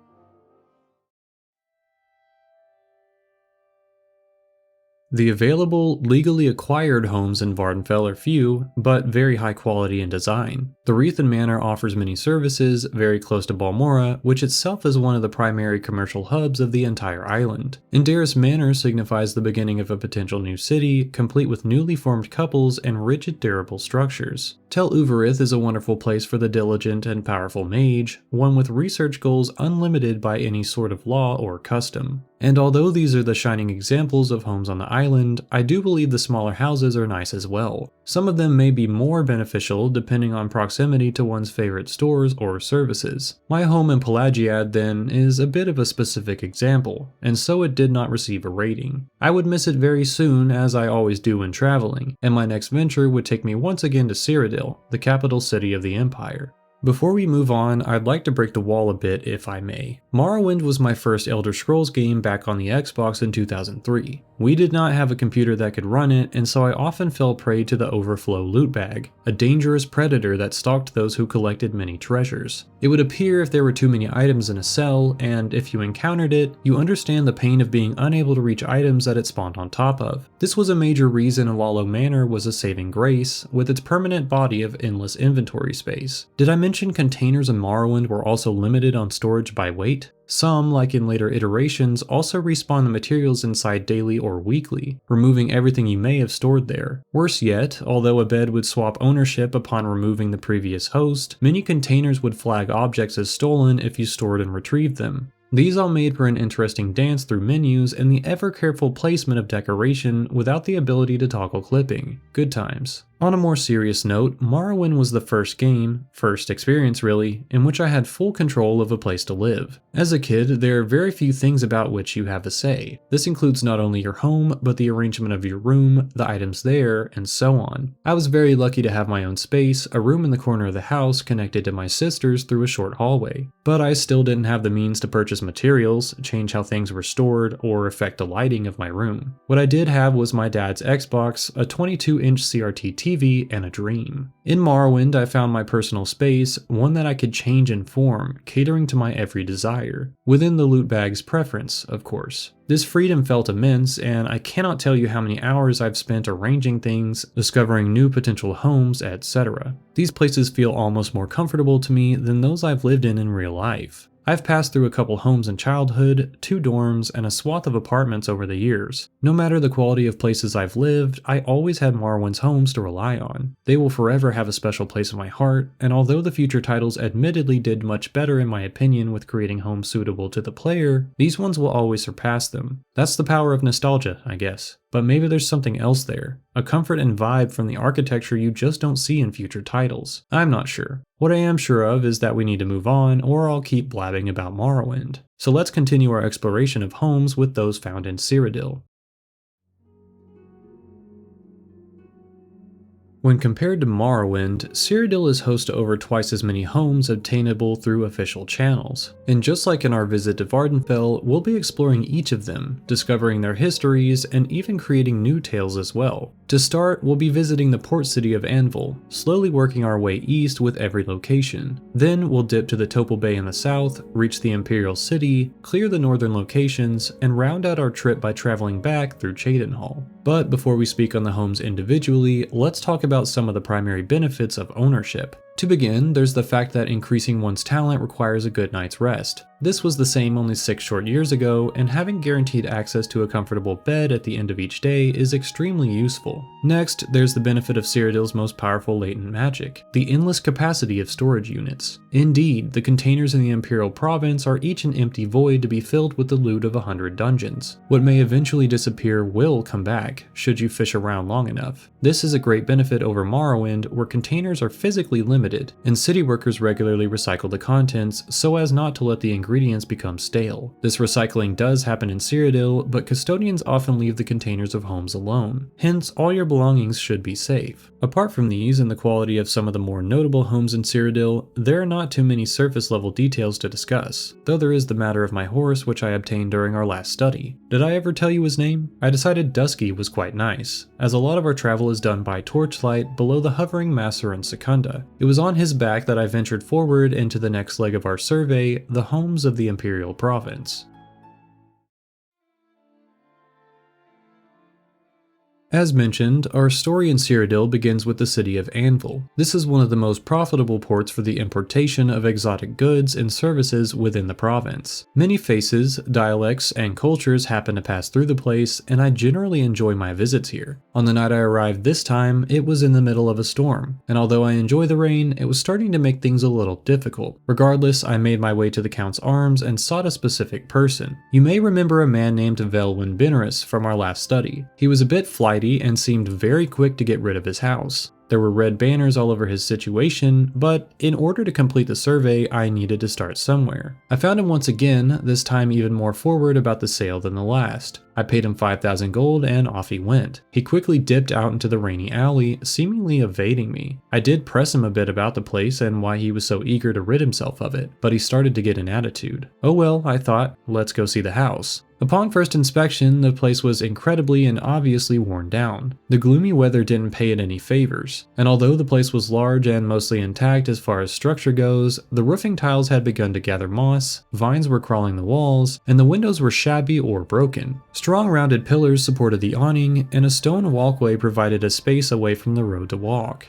Though there were no steps onto this sidewalk, only a drop of about a foot or two. Taking the long way around did provide a path and a gate, though I feel it would be more beneficial if there were a walkway toward the most commonly traveled entryway. As is normal for buildings here in Anvil, the copper elements had already oxidized from exposure. Whether or not it was intentional, it did create a very nice mix of colors. This was perhaps the best compliment I could offer the place. Nearby was a statue of a mermaid, overlooking a pond which slowly filled with the rainwater. I flipped a septim in for luck, hoping I had not just doomed myself to fixing a dilapidated shack. This gold coin was wasted, however, for I would soon learn I was in for much more trouble. The interior was near pitch black, with only a candle or two lit for clarity. Wooden furniture was seemingly burned, tossed, or otherwise destroyed. It was not a good sign. Moving into the next room, there was a table on which a chandelier had fallen, breaking it in pieces. The next space was a little nicer, with a beautiful tapestry and furniture that was intact, though the boarded windows certainly gave me pause. I wondered who was keeping these candles lit, and even whether I was being set up for an ambush by brigands. But as I kept moving, the house retained its silence. Walking upstairs, I drew my blade in anticipation, and again, nothing was there but a nice emerald-colored bed. The last area of the main living space had a small table broken and singed in half. I had no idea as to what did this, but it didn't seem like a simple scene of attack. Then I had the realization that I had so far potentially visited 2 murder scenes in one study. Lucky me. The balcony nearby had similarly decrepit furnishings, including a railing that was beginning to mold. It was clear no one had been here in some time. To spare my mind and better note the details, I sat on the bed and pulled out my book. As soon as I did, I found myself surrounded by 3 apparitions, ghosts that had appeared out of thin air. I quickly summoned an ancestral spirit, then began to banish them as quickly as possible. I couldn't believe it. The house was haunted, and that Velwyn he most definitely knew. Before I had a chance to plan my next move, I heard a sound downstairs. Against my better judgment, I slowly walked down, sword drawn. Then I found an entrance to a basement I had completely missed upon first entry. It was quite dark and very uncomfortable, but also quiet. Eventually I happened upon a sigil drawn on the wall in what looked to be old blood. Velwyn would most definitely be answering for this. On my way out, I stumbled upon a broken vase. This must have been the sound from before. Beside it were a skeletal hand and a note, which contained the ravings of a mad necromancer. Not just any necromancer, but a relative of Velwyn's. Pocketing that note, I made my way back to the Count's Arms hoping to find him, but all I found was Wilbur, who told me the skeever had run away to hide in the Imperial City. Not if I had anything to say about it. I jumped on Dusky's back, and the 2 of us journeyed forth to the capital. After asking around, I found the coward hiding in a locked room at the King and Queen Tavern. He was obviously shaken at my arrival, and spilled the details about his grandfather's treachery. We agreed to meet once more at the Count's Arms, then move on the house as a team to unlock whatever was behind that mysterious door. To my surprise, he actually followed his word. After relying on me to vanquish the angered spirits, he followed me into the basement. I felt remorse for attacking the souls of those poor people, the targets of his necromantic mistake. But ultimately, I decided it was probably best that they be put to rest for good, one way or another. I was beginning to feel the same way about Velwyn, who reluctantly opened the sealed door and promptly ran away. Oh well, I thought. I didn't need him any longer. The room behind the wall was incredibly eerie, surrounded by glowing runes of some unknown design. Here and there were the bones of bodies Velwyn's grandfather had dug up from the catacombs, haphazardly thrown about as if they were worthless. I took great care to avoid them before coming to find the source of this dark magic, a tome with a spiked cover that could only contain evil. Inside were terrifying sketches covered in blood, and in the center of the room was Lorgren Benerus's body. It was wrapped partially in cloth bearing the same sigils as those on the walls. I wondered who had placed him on the pedestal, or if he had allowed himself to starve here once defeated by the Mages Guild.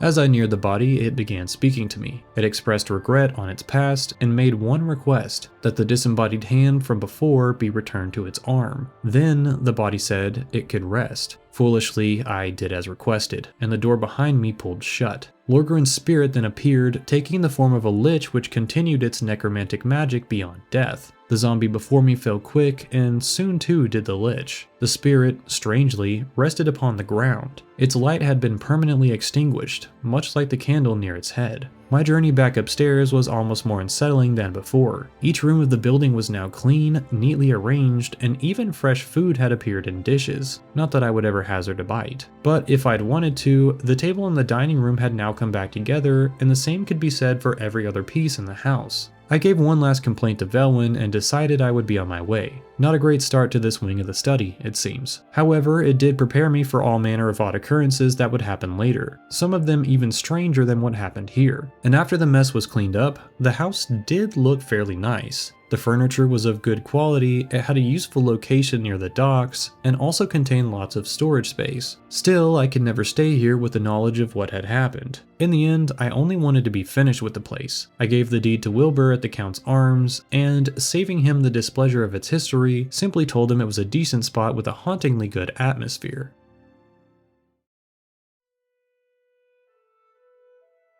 As fate would have it, we weren't yet done with Anvil. There was a rumor going around here that a secret cave existed under the main castle. Either by the adrenaline of adventure or the delirium of sleep deprivation, I found myself scouting the area to see if there was any truth to it. The castle was a small but strong establishment, warded from the public by thick, rounded stone walls and guard towers. No one would ever think that just below its floors was a mysterious cavern soon to be discovered. Or should I say, rediscovered. Its entrance was framed by water hyacinths, very beautiful but invasive plants. Perhaps that was a bit poetic considering this cave was said to harbor the occasional miscreant, trespassing in the space below Castle Anvil. Soaking wet, I began my first foray into the cave. There were definite signs of people having been here, with chests and barrels stacked for ease of access. Well prepared for potential combat, I worked my way toward the deeper caverns. There I found a large open room with hundreds, maybe thousands of stalactites reaching down from the ceiling. There were bridges, or perhaps the remnants of docks, between segments of rocky terrain. But topping all of this was the wrecked ship wedged in the center of the cave. It was torn into 3 parts, its hull surprisingly intact despite its obvious age. The mast sat on a tilt, stuck at an angle between the ceiling and the ground. It bore the flags of many other vessels, which its crew most likely stole from them. And finally, the upper cabin of the ship landed on a jutting rock face far apart from its original placement on the deck.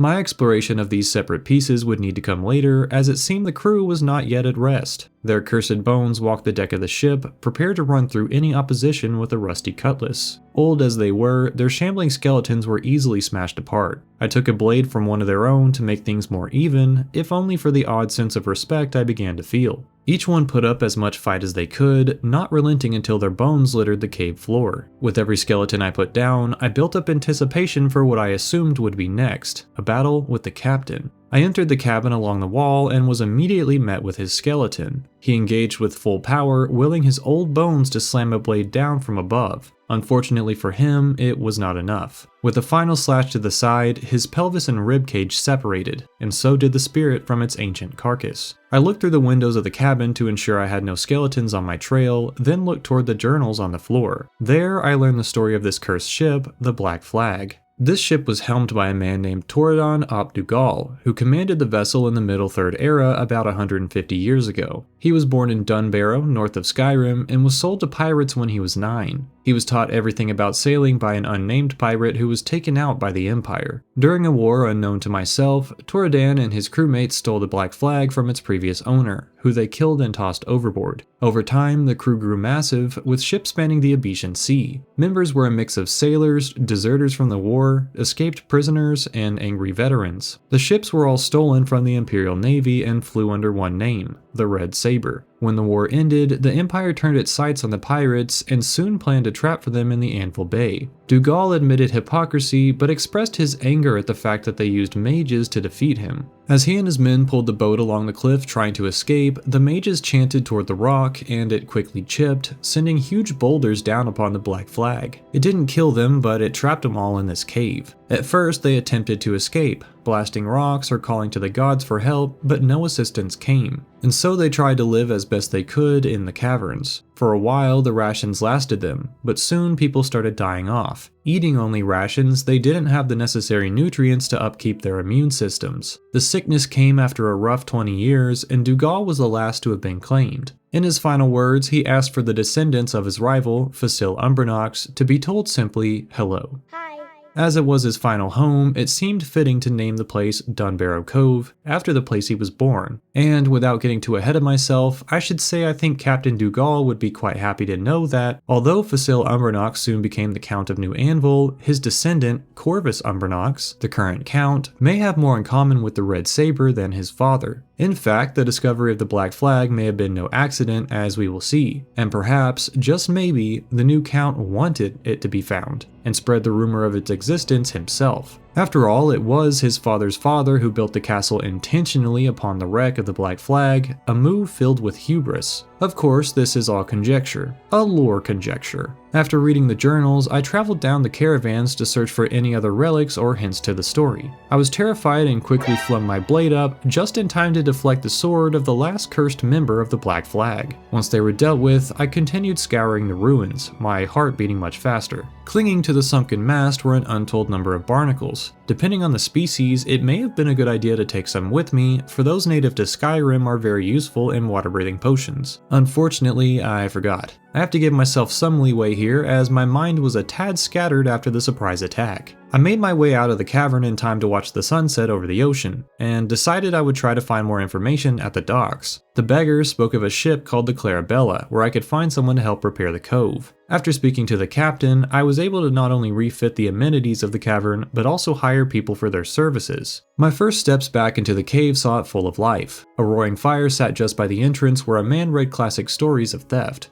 A Dunmer guarded a practice board for perfecting the swing of a blade. An archer practiced her craft nearby, sure to be handy if sailing past an enemy vessel. Tom Blackwell offered spells and enchanted scrolls that would assist in lockpicking, as well as training services if one wanted to rely on their own talents. Better yet, there was a relocking chest for that very purpose, where one could continually try their luck with a pick. Covencrin, the dark elf from before, sold enchanted gear that muted the movements of the wearer, allowing for easier sneaking. He of course also offered training in these ways. Melowin sold enchanted arrows and taught skills in their use. The thought that all of these people sold magic materials may have been a bit annoying to old Dougal now that I think of it. Regardless, I bet he'd be glad to see the cave alive again. Down in the lower caverns was a man named Kafiz selling lockpicks and mercantile training, which makes sense as he was also a fence. He knew exactly where and how to launder any stolen goods, charming all the while. There was also a small boar named Bacon. I was hoping he was a pet, but it was a bit hard to tell. Entering the main room of the Black Flag, I found a dirty, closet-sized space full of cheap wine and bugs. Setting up shop here was Jack Silver, who offered the widest range of materials for sale. Apart from these general goods, he also trained in speechcraft.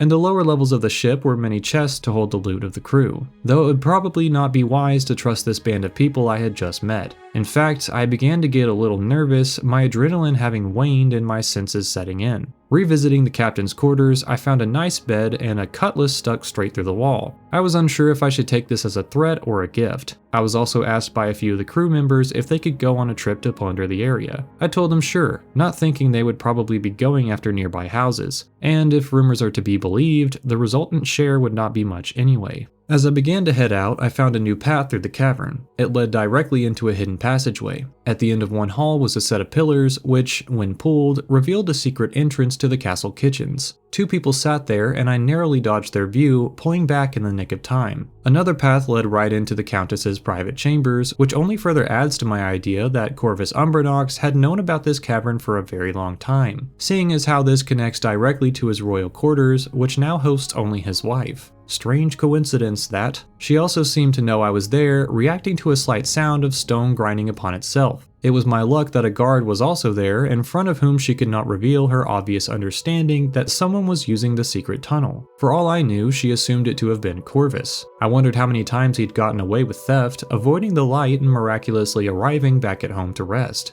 I turned to leave for the open air, then met with a strange individual. I genuinely, sincerely do not know who this man was or what he wanted, but he called himself an ascended immortal. That was enough for me to want to leave. By the time I'd gotten outside again, it was around midday. I thought a lot about what could be. After all, this was my cove now, and my crew if I wanted it. Problem was, I didn't. I realized that I was already on the road too often, and adding the sea would mean I almost never came home. As this is the entire point of the study, I'm sure you can see that my place in Pelagiad means a lot more to me than that sort of adventure. So I let it go. The crew can lead themselves. As for me, I'll just keep my cutlass for the memory.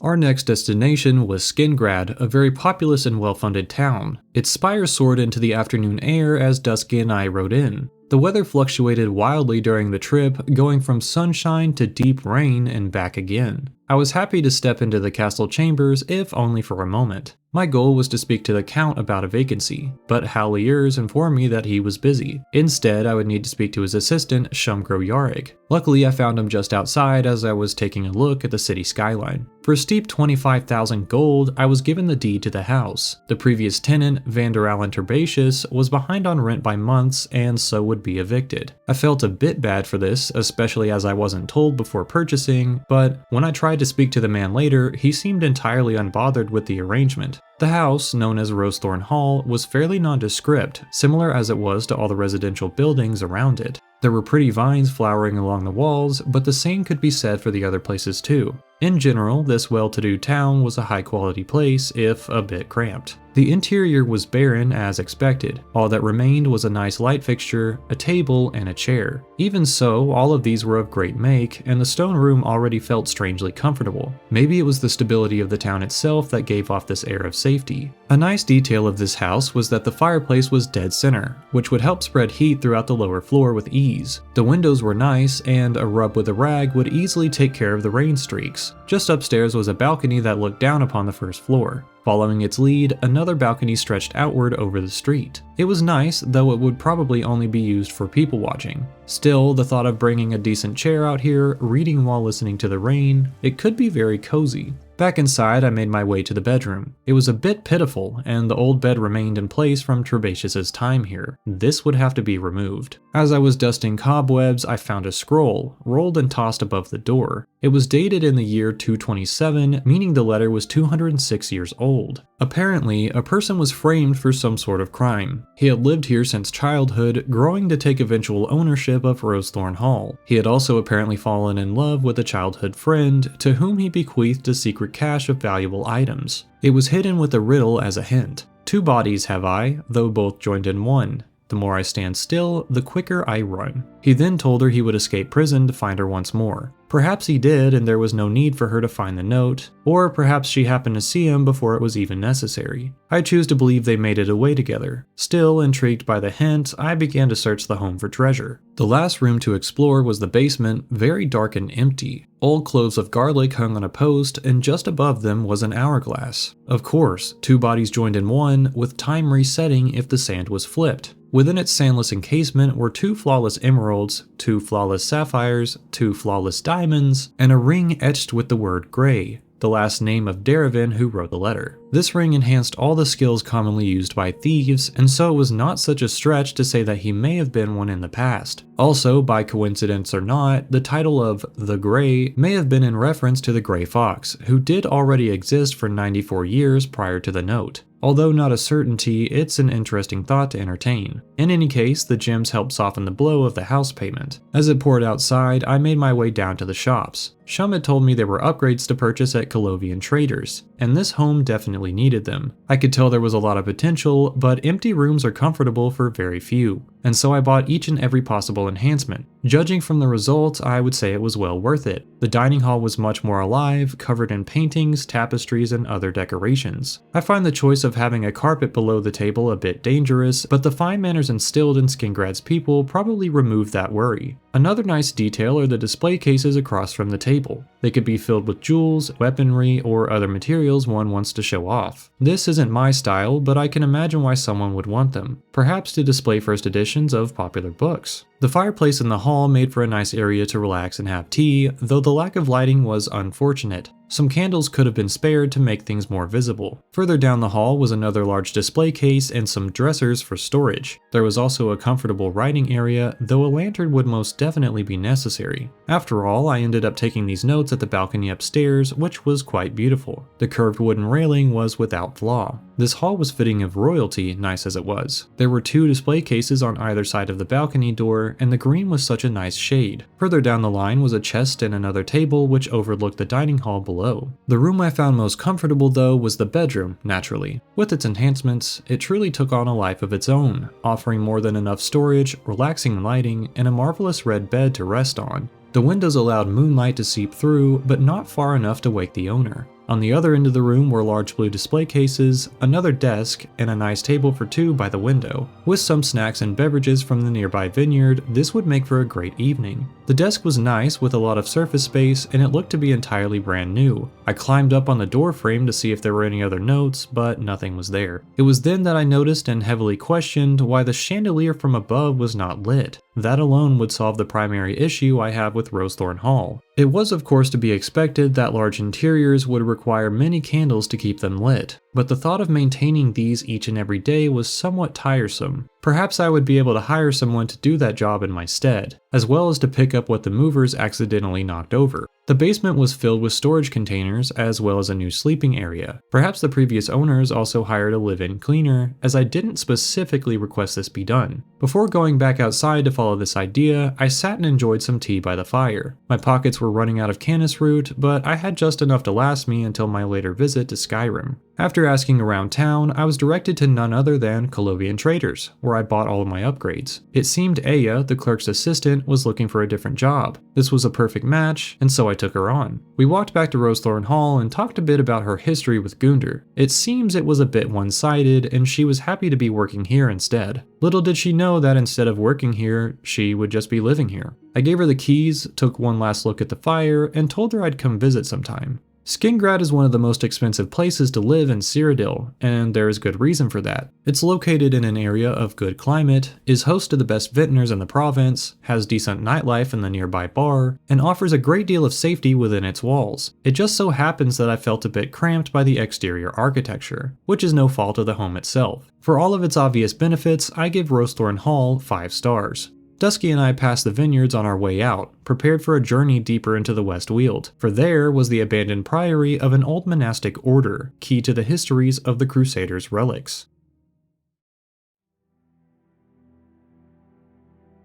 The Priory of the Nine is a special case in this study. Typically, I'll not include guild halls afforded to the leaders of a specific faction, but this one is different, since in the near future beyond my time, it was reclaimed, made a home for anyone who would join up under the Divine Pantheon. We discussed this in further detail toward the end of my study on the 9 Divines, for which I can offer each of you a library request form here. With that mentioned, I'll simply give a short summary of this place's history. In the deep past, there was a warrior known as the Divine Crusader, Pelinal Whitestrake. He led the humans to victory against a great foe, Umaril the Unfeathered. However, he was killed in retribution by the Aelids, those who followed Umaril. They split him into pieces, sending each one to a different location to be hidden along with its armor. Many years later, a group of knights formed up to create a search party for the missing relics. They sought to bring all the pieces together, a suit of armor fitting for their new faction, the Knights of the Nine. They began with much success, but soon, as a result of their own failures, the pieces of the armor were lost, cursed, or even entirely tainted. At the end, only one knight remained, and he died on his way to find the helm. Thankfully, his body was discovered 300 years later by a pious warrior. Following their heart, the stories of knight descendants, and the ways of the 9 Divines, this knight proved themselves worthy to find and bear the relics of the ancient crusader. Across their journey, they brought in many capable hands, warriors who also sought to spread peace through the vanquishing of evil. And so the Knights of the Nine were reformed, Umaril slain once more, and the priory refurbished, fit to house the most reverent warriors known to Cyrodiil.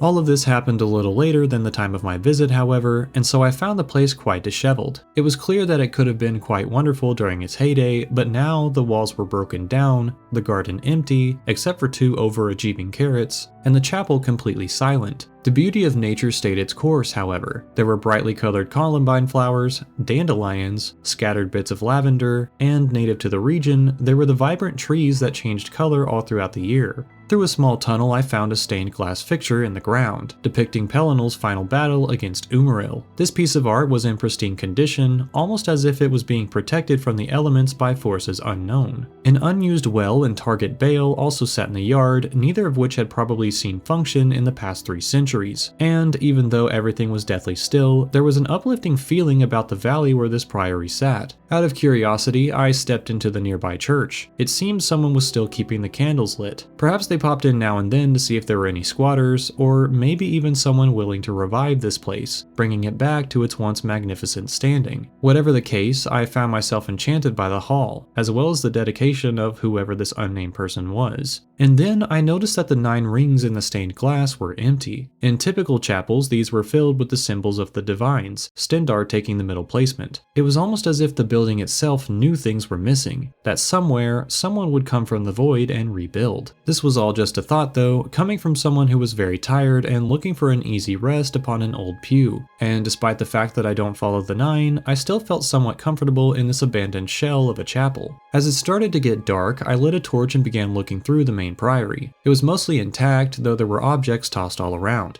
In the floor was the symbol of the Order, which would eventually give way to the feet of the new Crusader, revealing an underground system of rooms. The furniture of the upper floor was quite old, but honestly, much of it was in good condition. There were also bowls of food on one shelf, adding to my theory that someone was attempting to maintain this place in the absence of the Order. Their room, I assumed, was right behind a wall with a bookshelf. It had a bedroll on the floor, as well as some relevant books about Pelinal Whitestrake. It was my guess that this was either the base of the eventual Crusader Reborn, or even the headquarters of the Prophet in Anvil. I was a bit nervous that they might still be around, or that I was trespassing on their new turf, and so I planned to leave soon. Although it was run down at the time of my visit, the priory soon after found the help of the new Crusader. The farm was again full of life, feeding those who worked there. The target bales in the backyard once again held strong, grasping the arrows of their attackers. And of course, the interior was made into a fitting home. The dining room was cleaned up with a table and benches brought in. There was enough room for each of the knights to attend dinner, meetings, and so on. The bedrooms upstairs were also renewed, with brand new frames, comforters, and chests for the new warriors. Each day they would awake, ready to perform good works for the people of Cyrodiil. The master bedroom was similarly refurbished, with a nice new bed and better furniture. Paintings were hung on the old moldy walls, and candles were lit to bring more life. We should also speak on the rooms downstairs, where the Crusader and their knights trained in times of peace. Some of their number even owned swords of Daedric design, fighting enemies with their own weapons. And if those weapons should ever chip, a smithing area was placed right in the corner of the room. Finally, there were the catacombs. These were mostly undisturbed, though it is said that the Crusaders sometimes visited them to pay respects to the dead. With their efforts and the efforts of the Divine Crusader, the priory was once again whole. For those of a religious nature, or those who enjoy nature in general, this priory is a great place to stay. That said, there's not much privacy, and it's quite distant from many city centers. You would need to be quite devoted in order to move here, and ready to take on any quest thrown your way. For those like the Crusader, this is simply life, and the priory is where it is lived.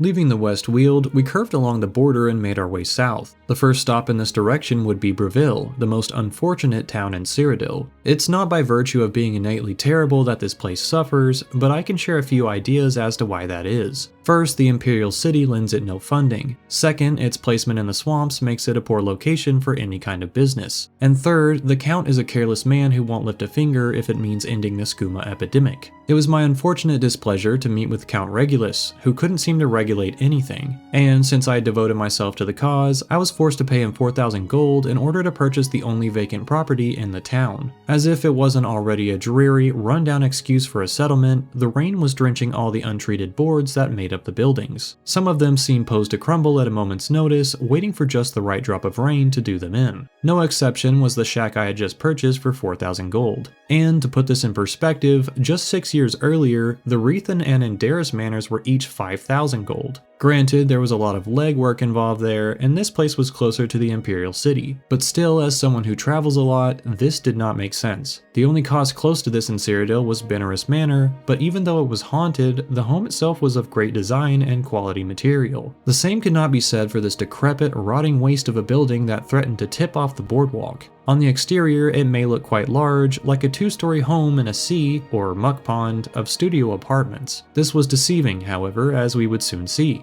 With one last dreadful look at the town, I turned and opened the door to my new home. The interior was admittedly cleaner than I thought it would be, but that isn't saying much. It was very empty, and the walls were disintegrated with black mold having moved in long before I signed the deed. There was a bed, though it was completely untouchable. I didn't know which diseases lined the blankets. According to Count Helpulus, there were upgrades to order from Nilowin at the fair deal. I made my way across the bridge and bought what there was, a small handful of cheap furniture items. With a bit of a makeover, the shack in Breville became the most beautiful residence anyone could hope to acquire, if your senses were completely removed. While I admit the furniture does add depth and liveliness to the shack, the place is still very dirty. It's nothing more than the best of a bad situation. The thought of waking up in this home every day is absolutely dreadful. To top it off, the sturdiest storage solution is directly next to the door, so someone could easily break in, take your things, and leave. The Empire already seemed to care very little about Breville, and now, seeing as the Oblivion crisis tore so many provinces asunder, there's virtually no hope that the town will ever be officially assisted. For these and many other reasons, I give the shack 1 star. It was a very easy decision to leave this place behind. Whether it became a home to someone who needed it or another skooma den was up to the Count to decide.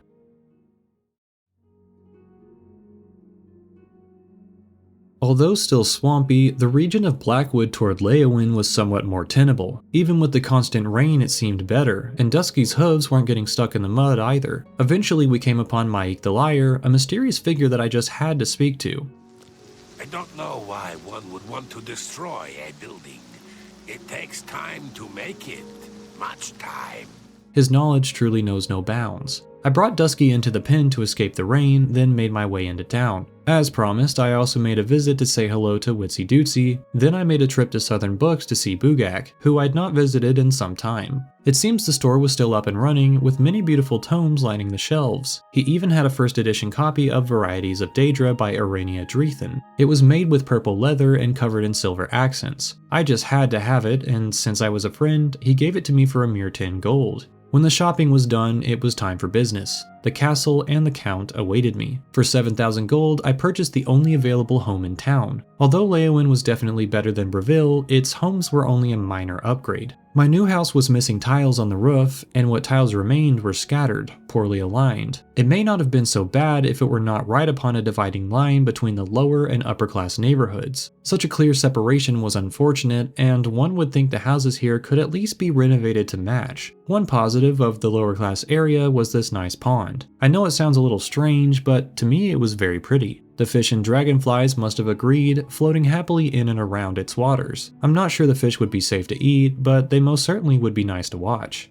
My first thoughts about the house were not optimistic. The interior was barely better than the shack in Breville, and there wasn't even a fireplace. I suppose the temperature here was a tad warmer, but what of the winter? There was a table with a single chair, a poor excuse for a bed, many cobwebs to keep me warm, and a dearth of everything else. It was amazing to me just how bad the homes in the south were. On the Count's suggestion, I visited Gundulus nearby. With his help, I was able to outfit the store to a somewhat more respectable position. First, there was a lot of storage near the door. Seeing as this place was not the crime-ridden skeever hole of Breville, I was less worried about placing things inside. There was a decent collapsible writing desk on the southern wall with a couple Lythandus paintings for inspiration, though I'm not sure what the decorators were thinking when placing one behind the bookshelf.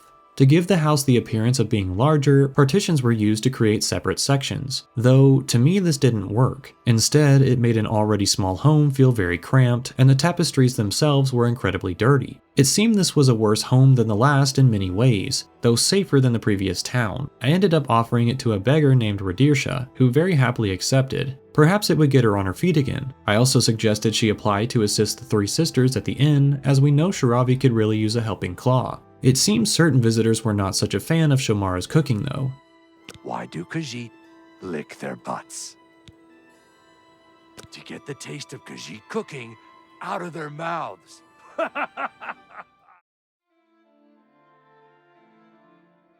I spent my last days in the southern reaches of Cyrodiil following a rumor. There was a house on an island, free to any who wished it be theirs. When I arrived, I couldn't believe the luck. We had come all this way for nothing, only a soggy plot on which were thrown splinters and stones. But as the storm cleared up, I kept looking. Things could not be this simple. Eventually I found what seemed to be an old tower, and just below, there through the water, was an unnatural hollowed out log. I took off my armor and dove in, the waters luckily warm since they were relatively shallow. My thoughts were full of self-doubt, lambasting my own hubris. I couldn't hold my breath forever. As I swam through a school of fish, I found myself nearing a light. I was inside some sort of holdout, a cavern made to breed treachery and dark desire. A journal was just nearby, and it served perfectly well to fill me in on the details. This cave once belonged to a vampire named Greywind, who sought to infect the entire Dark Brotherhood with his affliction. Of course, to him, it was a gift. It didn't take too long for him to start gathering members to his cause. Each one was vicious, and those who didn't conform were killed by the rest. Their methods were brutal, using jagged blades to ensure slow, painful death. So it came to be that they were called the Crimson Scars. For a while they plotted, gaining members and biding time, until one night they were betrayed. Solarian, a vampire who regretted his condition, gave word to the Black Hand, the most elite members of the Dark Brotherhood. He told them they would soon be attacked, and when the assault came, they were ready. They slew almost all of the vampires, turning them to dust. According to the tome, only 2 escaped into the night. One was Greywind, the owner of this journal. The last was none other than Rowley Eardwolf, the strange man at Walnut Inn. Though it seems he also renounced his vampiric ways, perhaps in order to blend in, hiding from the Dark Brotherhood. As for Greywind, he of course retreated to this cavern known as Deep Scorn Hollow. He went further mad, claiming to have been the one true follower of Sithis, and yet he was unable to hear him. After attempting to find the source of this displeasure, Greywind soon came across a possible answer. Sithis was disgusted with his vampirism. In a manic delusion, the vampire scoured the night, searching for the correct ingredients to grow what he called purge blood salts. These would be the key to curing his affliction. Though, as soon as he combined everything and prepared to bathe within the healing waters, he was found and slain. The Brotherhood had finally caught up to him. The cave was empty from then on. This brings us to the moment of my arrival. To be honest, the only reason I have these notes is because I took the journal through a separate exit I found later. My original notebook was in my pocket, so much of it had to be transcribed or otherwise jotted down on the remaining pages of Greywind's diary. So bear with me if I forget a few details. The central cave of the hollow looked to have been an old cathedral or monastery, only sunken into the ground. Somehow a log had fallen through and, being covered with the wet rains of blackwood, it was just moist enough to grow some bracket fungi. A bucket hung above, which must have been used in recent decades to draw water after the cavern was filled. I can't imagine the effort necessary to dam those waters, combating nature's will in order to open the space for habitation. Making my way into another wing of the cave, I found a chest. It was empty, but in fine condition. Apart from that, this area was devoid of detail. The same could not be said for the other wing of the hollow, which looked as though it used to house cadavers underground. In most chapels in Cyrodiil, there's an undercroft where the bodies are interred, and so it leads me to believe this place was once more reverent, with a potential priory above. It seems even more ironic then that it found a new life as a home to a follower of Sithis. I kept this in mind, watching the shadows of the halls. I reached a central chamber that split 3 other ways, meaning any direction I turned would leave me vulnerable. Cursing the hunt for knowledge that drove this venture, I kept moving and happened upon a spacious room. This may once have been a courtyard, perhaps with a luscious green garden, but now it was only a hole in the ground, filled with the salt water of Topal Bay. There were a few more details that made it increasingly worrisome. Along the floor were small cushions, places where the devout of Sithis would commune and plan. This may have been their meeting hall at one point, where each rose a dagger in the promise of converting the Brotherhood. In the center of the pool was a large stone, surrounded by the skulls of the Crimson Scars victims. After hearing a bit of crumbling rock, I turned around to check my back, but no one was there. For alchemical research purposes, I decided I would investigate the purge blood salts that Greywind sought to grow. Using the most delicate, meticulous procedure, I plied away at the rock, hoping to get an ounce of the stuff to bring back home for study.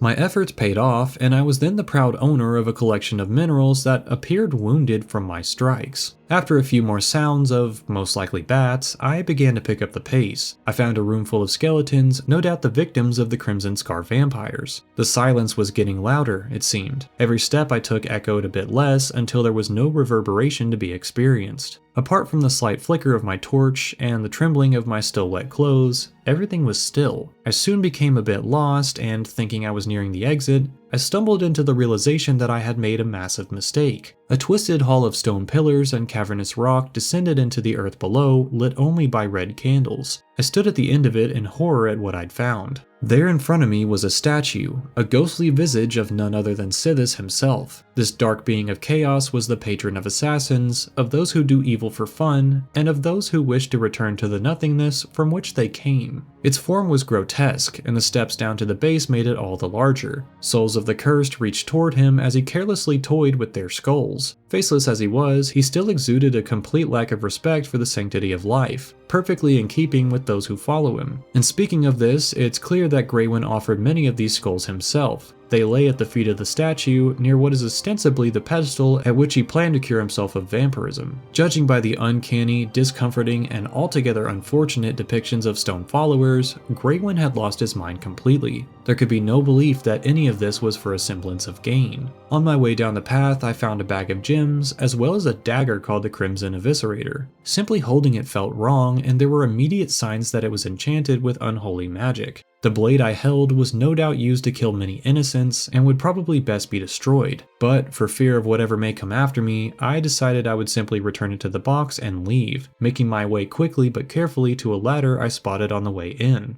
I cautiously made the long journey back to Walnut Inn, and just inside, I met someone who could tell me a lot more about Deepscorn Hollow. Rowley Eardwolf described to me the available upgrades to the cavern, as well as a bottle containing the Ichor of Sithis, however that was made. If my understanding was correct, Sithis was the embodiment of nothing. If so, the bottle being super light made a lot of sense. As I would not travel back to the Hollow, I hope you'll excuse the fact that the rest of this is hearsay, though it comes directly from the mouth of the single remaining member of the Crimson Scars. At one point, the entry to the Hollow boasted a beautiful, morbid garden called Venom Growth. In it were vines of chokeberry, deadly nightshade, milk thistle, and so on. Even stinkhorn and other potentially deadly mushrooms grew along the foliage. Across to the western cave was a training room for up-and-coming minions. There they would practice for the eventual return of a vampiric leader, destined to guide them against the Dark Brotherhood once more. Owing everything to this great being, they would offer to murder innocent people simply for their amusement. After all, to be a member of the Crimson Scars, they were essentially required to be absolutely psychotic. Caring little for order, the followers of Sithis threw their belongings all over the place, grabbing them when necessary. This also went for the poor thralls, kept in a permanent stupor for endless vampiric feeding. Never would they wake or escape the underground vile lair, existing in a permanent nightmare. The owner of the Hollow, high above the rest in the pecking order, would receive the nicest furniture, meals, and living spaces. They would also rest in an exquisitely carved coffin, prepared with the finest velvet cushion dyed from their enemy's life essence. And just at the foot, a chalice ready for a midnight snack. There were also wings for personal study, areas in which to prepare evil plots and sinister deeds. When a book had rid itself of all useful information, it was simply tossed to the floor. But as always, there would come some story ready to inspire another hunt. Looking back, I sincerely regret following the local legend. It's a wonder how I've not succumbed to my academic adventures thus far, and I felt very close here. The atmosphere was incredibly tense, the ease of access decidedly dreadful, and the empty silence more than I could bear. The only purpose I could see for visiting this place again would be to cure vampirism, should I be so unlucky as to contract porphyric hemophilia. Otherwise, this hollow is at the bottom of my list, much like its place at the bottom of the Topal Bay.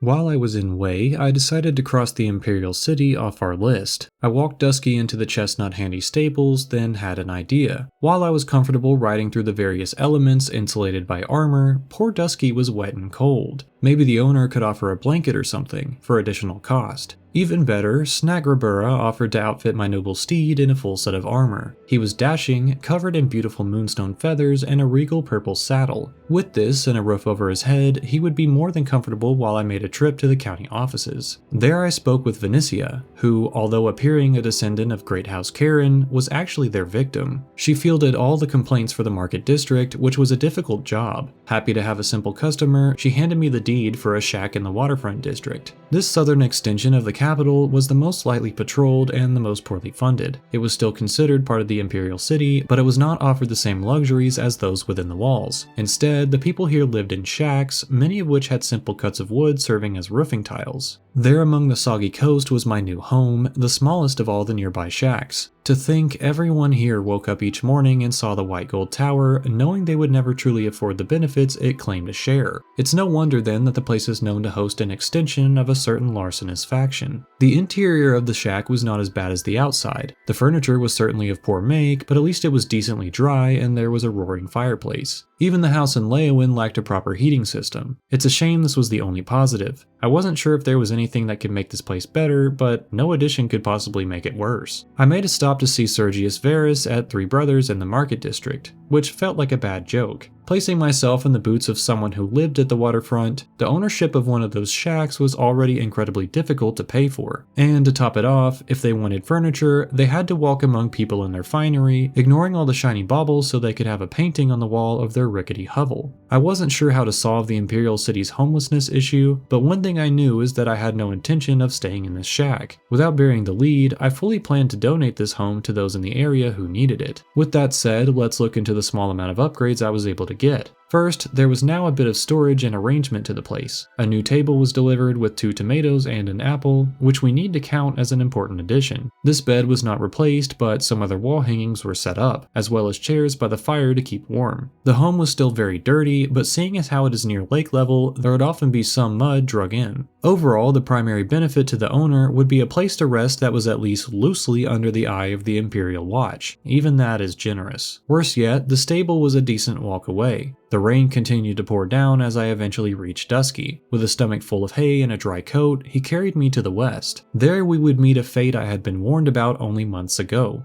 If only I had listened.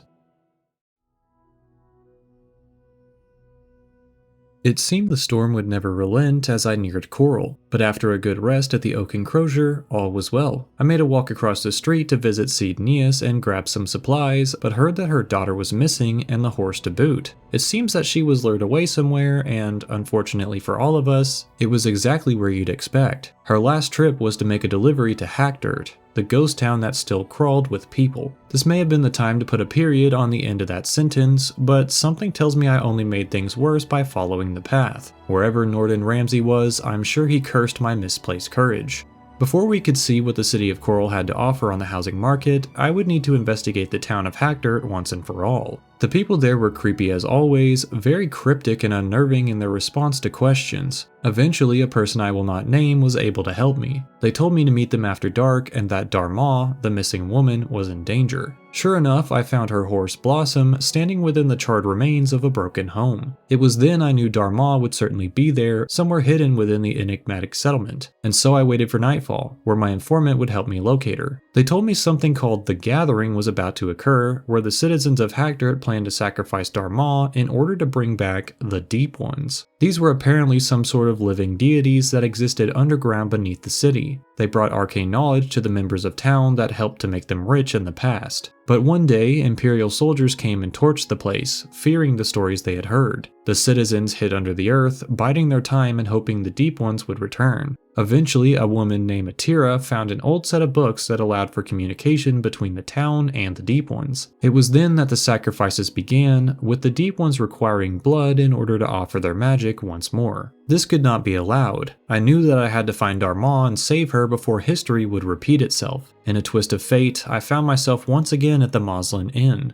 In the corner of the first floor was a trapdoor leading to a connected series of tunnels, just as my informant had said. My heart was beating twice as fast when I found her behind bars. I drew my blade, ready for conflict if it was to arise. Somehow we made it up and through the ladder before anyone noticed. I kept watch as she reunited with Blossom, and the 4 of us were on our way to Coral before any more stars could fill the sky. We immediately met with her mother, who was happy to have her home. I was glad to have saved her, but I had an ominous feeling that something wasn't right, like I had placed myself within the sight of the Deep Ones. Maybe one of them had seen us escape. I could deal with that problem once it came, but for now, I needed to reach Castle Coral. The Countess was eager to sell a nice home in the plaza called Arborwatch. It sat between the local guild halls and the main chapel, which meant I would hear the bells loud and clear. Being an organized person, I was fine with this. There would be no question of the time of day, be it light or dark in the house. The home was also near one of my favorite bookstores, Renoir's. These were all very nice elements, but what of the home itself?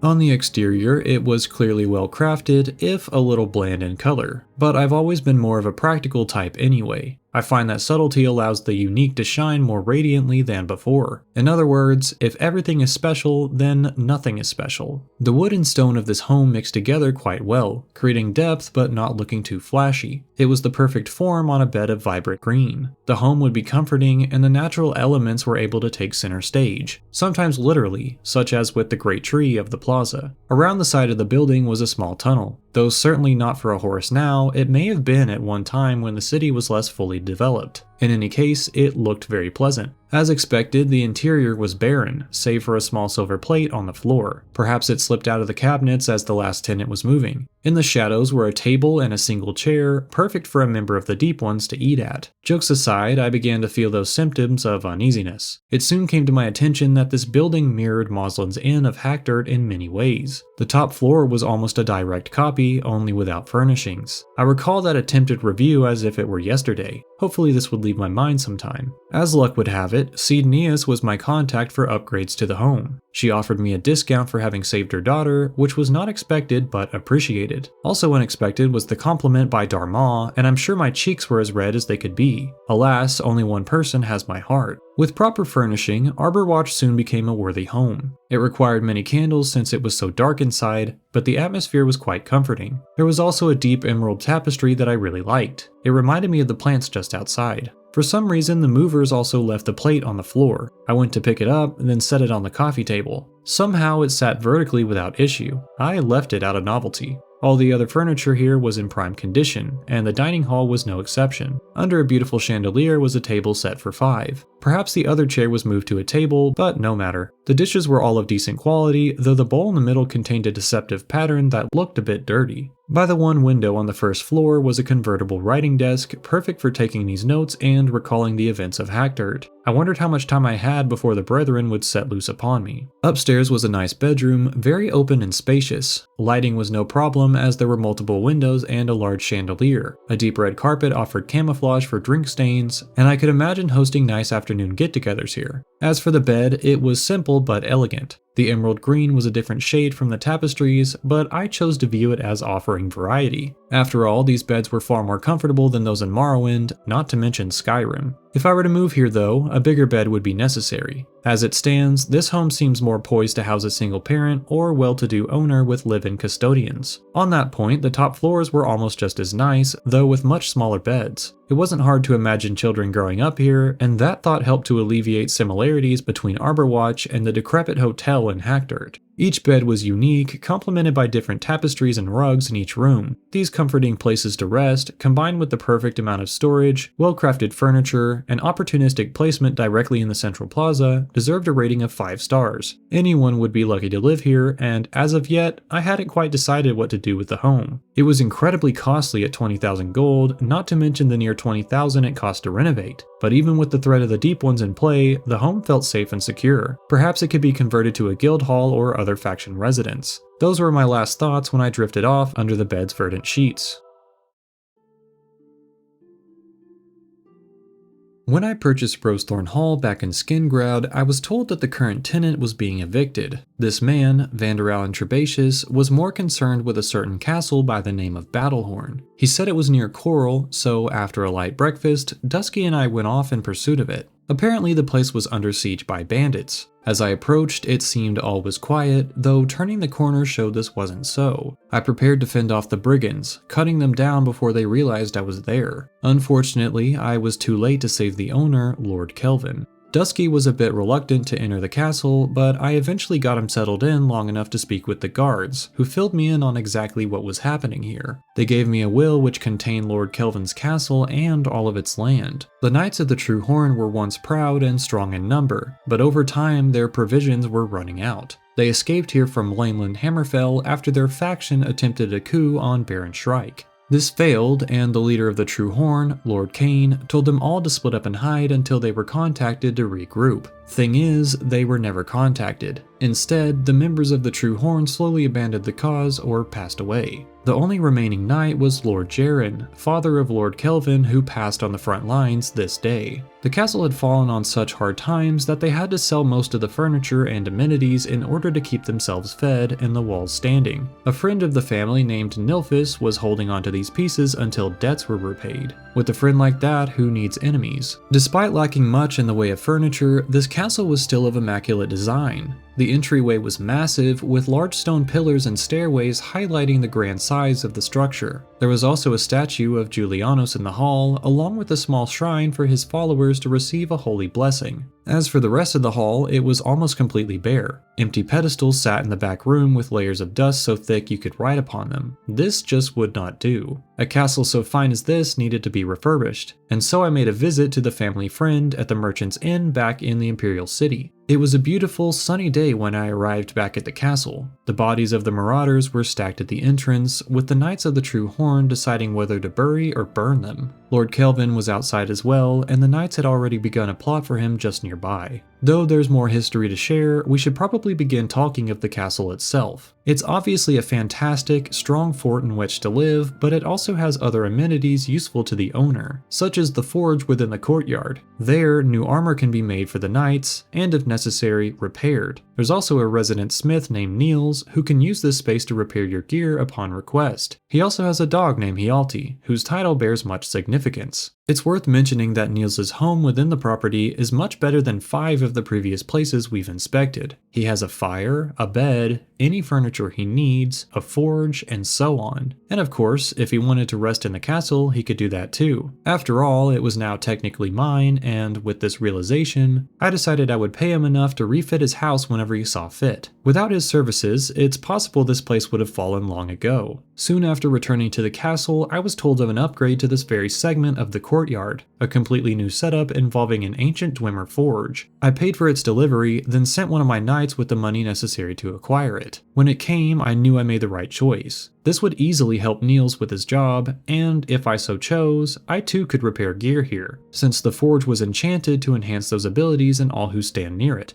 In all the excitement of the new smithy, I had failed to note the strength of the castle towers. Each was patrolled by a knight of the True Horn. These men were ever vigilant, their eyes scanning the horizon for any would-be bandits. There was also a strong portcullis at the front. I entered the castle with comfort, knowing that, with a newly boosted troop, the Knights of the True Horn would be more than sufficient at protecting this place. My next goal was to speak with Melissy Darren, a taxidermist I hired to furnish the main hall. Over time, I've gathered many pelts and ingredients from beasts across Tamriel. Though it may be somewhat vain, I knew their display would increase the morale of Battlehorn Castle, which was currently at a nadir. And so I hired Melissy and gave her a personal room in which to create these trophies. Her work was evidently skillful, shown in the hanging of pelts, mounted deer heads, a mounted minotaur muzzle, and so on. Her talent soon filled the hall with magnificent life-size creatures. Each of them rekindled a memory within me, the day they were put down. Some of them, like the Daedroth, came from my explorations of Dunmer's strongholds in Morrowind, whereas others, like the Ogre, came from my protection of a particularly precious group of potatoes only months ago. I got some great bread out of that one thanks to Sagira. If I had one complaint to share about the current state of the hall, it would be that it's incredibly dark. In order to view these figures, the knights would have to carry a torch. Perhaps I would hire someone to install a chandelier or a set of them. That would fix things here. Up next, I explored the dining hall. It had space for 12, meaning all members of the watch, the working crew, and the owner could share meals together. With the current state of things though, we would need to rotate which guards were eating at which times. We could never be too careful.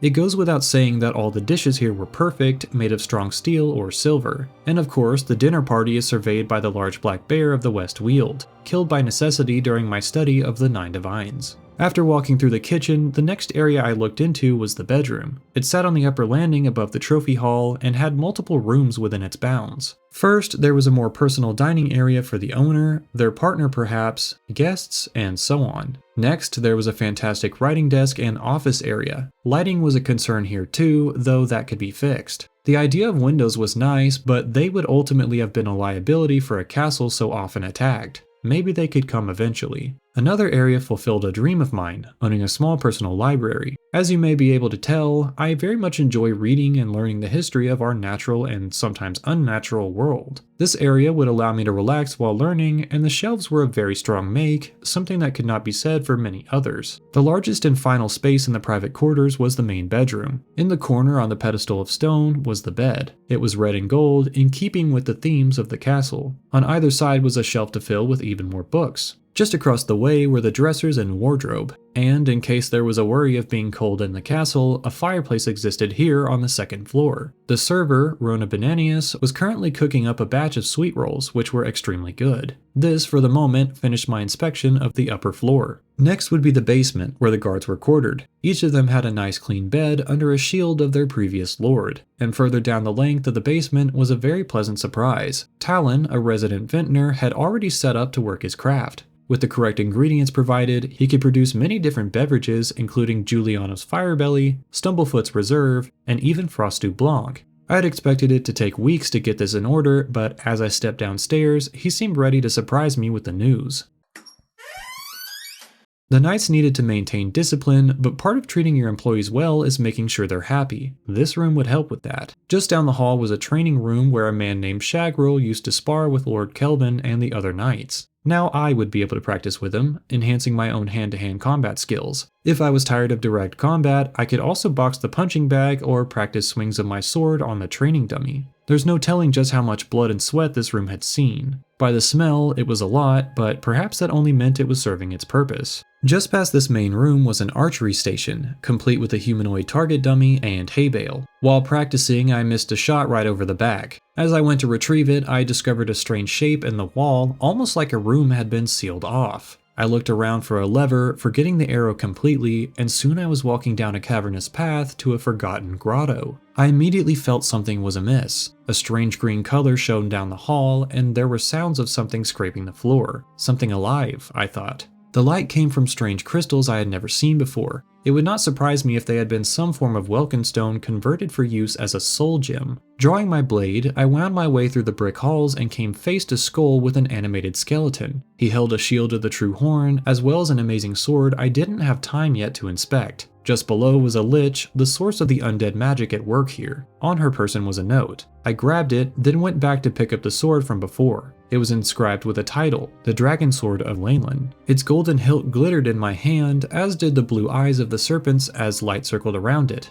Or rather, me. The blade was enchanted with this effect, as well as fire damage and the ability to absorb fatigue. After checking out the sword and the note, I felt even more confused than before. This lich had raised an old member of the True Horn from the dead, but who was it? I could not be sure, but I had my suspicions. The grotto held a few more secrets, such as a Varla stone and a submerged chest, the latter of which contained not much to speak of. I had no idea if anyone here knew of the tunnels, so I kept them to myself for the time being. More than once I had been ambushed in my day. Thankfully, as I returned to my private quarters to think, no such problem occurred. Instead, things went perfectly normal. A few days passed, dinners were shared, and things were generally comfortable. I wrote a letter to Anasi at the new desk, informing her of my adventures thus far. One night, while investigating the other pillars in the halls, I found a quick entryway from the cellar to the foyer. I surmised there must be more, and as I moved my hand along the pillar in the library, I unlocked a small storage room. There were a few things of note here. First, we should discuss the journal on the shelf. This belonged to Lord Kelvin's father, who passed before he took over. Apparently, the lich I fought days prior had come to the castle long ago, bringing a hooded person. This, it seems, was Lord Kane, the original leader of the Knights of the True Horn. This lich was a necromancer named Ariel Gerard, and it was clear that she had raised Lord Kane as her thrall, thinking she could use him to overthrow the Baron Shrike. In fact, she admitted all of this to Lord Jaren. She resurrected Lord Kane after he was killed in battle, and her demeanor was excited, not at all ashamed or worried at Jaren's response. In a masterclass of disguise, Jaren tricked them into the grotto. He told them he agreed with their plan, but he had to convince the others before they witnessed Lord Kane's undead form. Ariel quickly agreed, wheeling Cain into the stone room. Then, immediately, Jaren sealed them in, with no intention to ever retrieve them. This was the dark secret of Battlehorn Castle. Their leader had in fact returned, but he was an undead puppet of a necromancer. Rather than tell anyone this, Jaren and his most trusted friend carried on the lie until they were both deceased, a feat most difficult. I do not envy this decision making, but I must agree with Lord Jaren that it was for the best.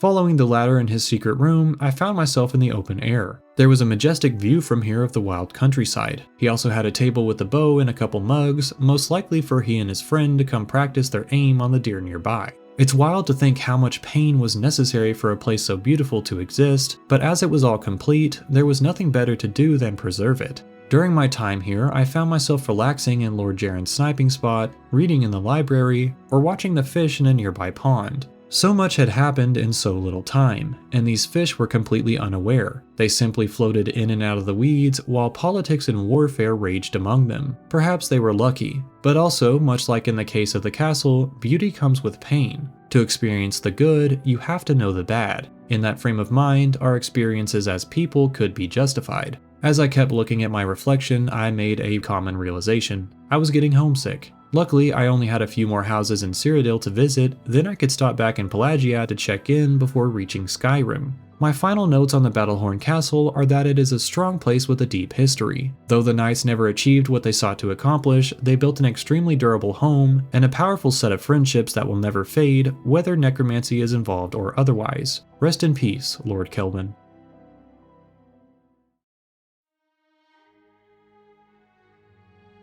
Our next destination was the wintry city of Bruma. Along the way there was the Ayleswell Inn, and so I thought I'd pay a visit to Dirham and the others. I spoke to Shigol, who had an interesting idea to share. He said the arena was all faked, with the blood being berry syrup. Adosi and Syed agreed, and although their arguments are somewhat convincing, I have to say I've seen battles from the ringside. If they're fake, the effects are quite good. How they get the Minotaur puppets to move is one of the greatest magical secrets. Dirham was instead focused on my previous saving of the settlement. He offered the room above for free, but as I was on the journey for housing, I couldn't possibly accept. It was nice to have some conversation though, and the fire would lend the last bits of heat to my body before going north. Even Dirham's sisters were kind to me this time, so it does seem time heals all wounds. Even if Ankatar is, ironically, nowhere to be seen, perhaps it's best that he stays that way. Though I wanted to enjoy the warmth a while longer, it was time for us to move. Dusky and I made way, climbing the steep slopes to the northern regions of Cyrodiil. It didn't take long before the air began to thin, and the first powder of snow sat on the rocks. By the time we reached the city gates, it was actively coming down, resting gently all around us. It was with heavy legs that I trudged my way up to Castle Bruma. There, Countess Narina told me of a home for sale. 10,000 gold would buy me a house directly next to the main gate.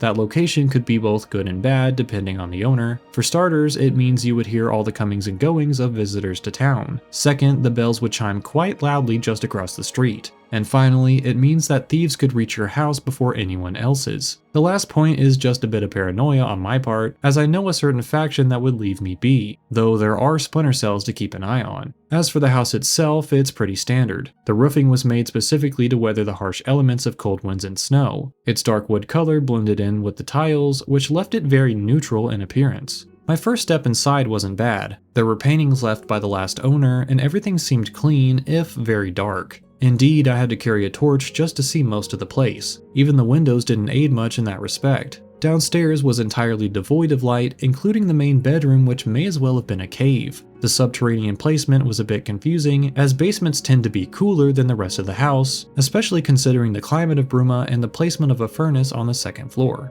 The dining room did have some potential, I thought, containing that fireplace. If it were my choice, I would probably move the bed in here and use the basement solely for storage purposes. As recommended by the Countess, I made a visit to Suratan at Novaroma. With his help, I was able to order furnishings for the empty house. They arrived very quickly since he had them in stock. All it took was a few movers carrying them down the stone stairway. With this, the house transformed into something closer to a home, evident by the first steps inside. New benches and shelves were added, on top of extra paintings and even potted flowers. These would need to be moved in order to survive though. The hall felt longer somehow, as if the additional pieces freed space. Part of this may have been the paintings, which gave an illusion of natural color that was missing in the freezing north of Cyrodiil. Storage solutions were decent, though as I was paranoid to be directly near the city gate, I would probably never place anything of value within the window chest. Moving further toward the kitchen was a small walkway. This served to create a separation between the entry and the dining hall, and potentially to minimize open air for the conservation of heat. In the dining room were only a few minor additions. A couple containers were placed near the fire, and the table was surrounded by new chairs. I enjoyed the blue dishes, and the flowers in the center of the table were a great choice. The window above would help them maintain, and potentially the other flowers as well should they be moved here. I didn't like the idea that someone might peek into my house, especially considering it was right by the entrance where anyone could pop by. If it were me, I would have placed the window higher. The fire, although useful, was a bit messy. One would think that if they're selling a house, it should probably be kept clean. But instead I had a great heap of ashes to sweep up. The downstairs area was filled with storage solutions and candles, though for some reason many were not lit. I would offer the idea that a breeze took them out, but this room was completely sealed off to my knowledge. I suppose they just forgot to perform this part of setup. Instead of putting more storage containers on the northern wall, there was a seating area. Try as I might, I could not imagine anyone resting here, and the fact that there was a single chair off by itself was similarly strange. At least the bedroom was nice, with appropriate furniture and a decent amount of candles. Of course, mostly unlit. The placement of flowers was also null, as they could barely be seen and would die without adequate light, though the gesture was appreciated. The bed was not replaced with anything better, which was a bit of a letdown. It was clean enough to sleep in, but nothing compared to the comforts we had seen in other towns. Ultimately, this home was best suited to a vampire who would appreciate the ever-present darkness. Along with the climate and placement next to the gate, this place has too many negatives for me to consider it over most other entries on this list. For those reasons, mixed with the fact that it does contain decent furniture and a sturdy build, I'm going to give it 3 stars. As I left out into a sunny day, I saw our next destination high atop a nearby mountain. We would make our way to Frostcrag Spire, which was sure to provide an interesting experience.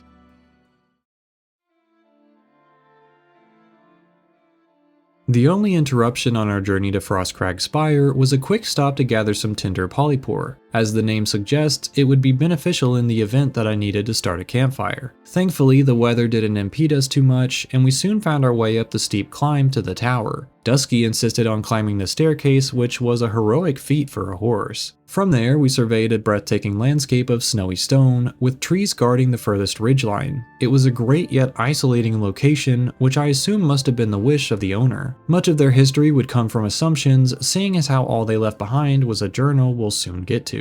For now, I was just focused on that wide-ranging view. The white gold tower loomed through the fog like a great beacon of stone. Off to the west was Bruma, which looked so much smaller from here. So too did everything else. Perhaps this is why wizards tend to get such a big head. It seemed I wasn't the first to attempt the summit. I found a dead campfire just down the slope, along with a chest of forgotten supplies. There was no telling how long it had been here, but it didn't look as though they had managed to enter the tower. I had a few handy tricks learned from members of the guild, so passing through the lock was no trouble for me. But before we get to the interior, we should first speak on the surprising architecture of the spire. From the outside, it looks like a small place, a single tower with a single turret off its northwestern side. Flames were permanently lit at the base, enchanted by whichever master mage used to inhabit the place. All over the brick were metal struts and spiked rings, calling to mind a sun or some other celestial body. More interesting yet was the fact that most of these were moving, set in perpetual motion by some invisible magical contraption. It was truly amazing, and I hadn't seen anything like it since the arcane orrery I visited years ago, though I heard that was now in disrepair. With the final note on the exterior and freezing fingers, I brought Dusky toward the flame and stepped inside.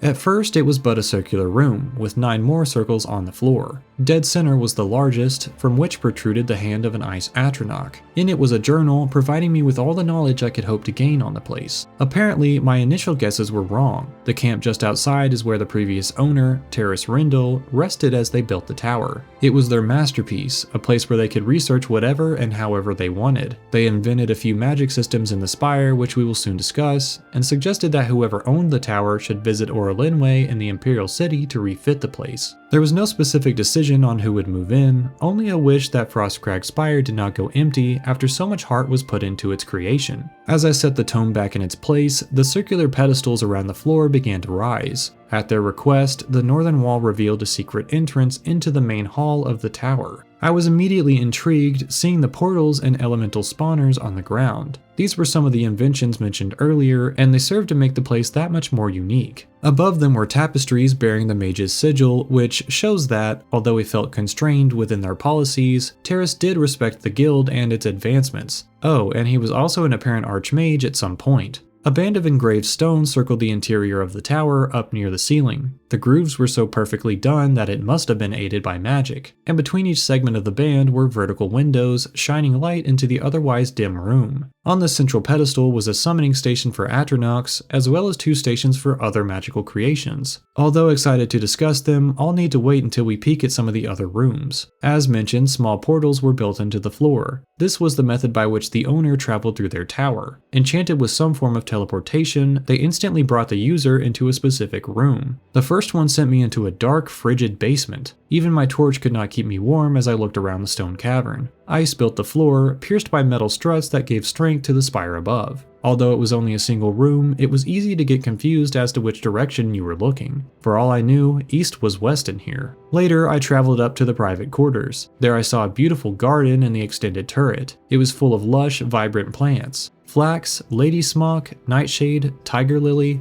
This garden was complete with a huge host of useful ingredients. From this place alone, I could mix potions that would benefit all my travels in Tamriel. Better yet, I would be able to sell the excess at the Imperial City Market District. There were also ingredients that came from beyond the mortal plane, such as ambrosia, or even an entire suite of tamed plants native to the Deadlands, Mehrunes Dagon's realm of Oblivion. This garden was enchanted so strongly that plants and even fungi grew directly out of stone. If not enchanted, they must all contain very strong genetics, something I would not put past such a dedicated researcher. To keep them healthy, a large set of pollinators were introduced to the tower. They floated freely around the plants, owning the space as much as they did. Truly, this garden was already everything I wanted and more from the spire, and yet more was to come. Just outside the northern door was a full selection of teleporters that would take the user to any of the mages guilds, though you should note that it does not allow you to travel back in the same manner. If you came from Morrowind, where they taught recall, this would not be a problem, but I couldn't seem to find a single teacher of the spell in Cyrodiil. In any case, this would obviously benefit any mage seeking to help the institution. While writing these words, I wondered where exactly the portals may lead now, following the dissolution of the guild in the 4th era. Does the spire still stand at all? I was hoping so. After exploring the garden, I made it a point to take in the grand design of the exterior. I came to the conclusion that the perpetual motion of the spire's contraptions may have come from solar power. If that was the case, it was a shame Terrace could not share the information before passing away. Hopefully that knowledge would come soon, gleaned from the fabulous machines of Frostcrag Spire. Though it was already magnificent in its current form, I decided I would head to the Mystic Emporium and gather the necessary enhancements to the tower. They came at a cost of 8,500 gold, which was an easy price to pay considering the benefits they offered. These came in many forms, and one of my favorites was that of a partially stocked library wall. Many of the books I had already read, but some of them contained information more specific to the province that would greatly enhance my knowledge. I was glad that Orlinwe and Calendil were talented enough in magic to teleport the old wizard's belongings here. I would have felt bad had someone been required to deliver them manually. Now, with the mage tallow candles installed, I could finally experiment with the stations on the central platform. With each of the side pedestals, you could create enchantments or new spells. I'm admittedly not a mage by trade, so the initial setup did take some time. But with the proper ingredients and incantations, I was able to call forth a storm Atronach from the central workbench. It rose from the westernmost circle of stone. Comprised of this and electricity, it was quite formidable. I was nervous to approach it at first, but when given a simple command, it followed without question. Next was the Flame Atronach, who was somewhat more intimidating due to its humanoid features. It seemed strange to be in control of something that looked more like a someone, if that makes sense. Regardless, this being of Oblivion floated gracefully above a partially cooled pool of magma. As they followed, I felt I was being given too much power, and I knew these guardians would need to be controlled with a cool and decisive mind.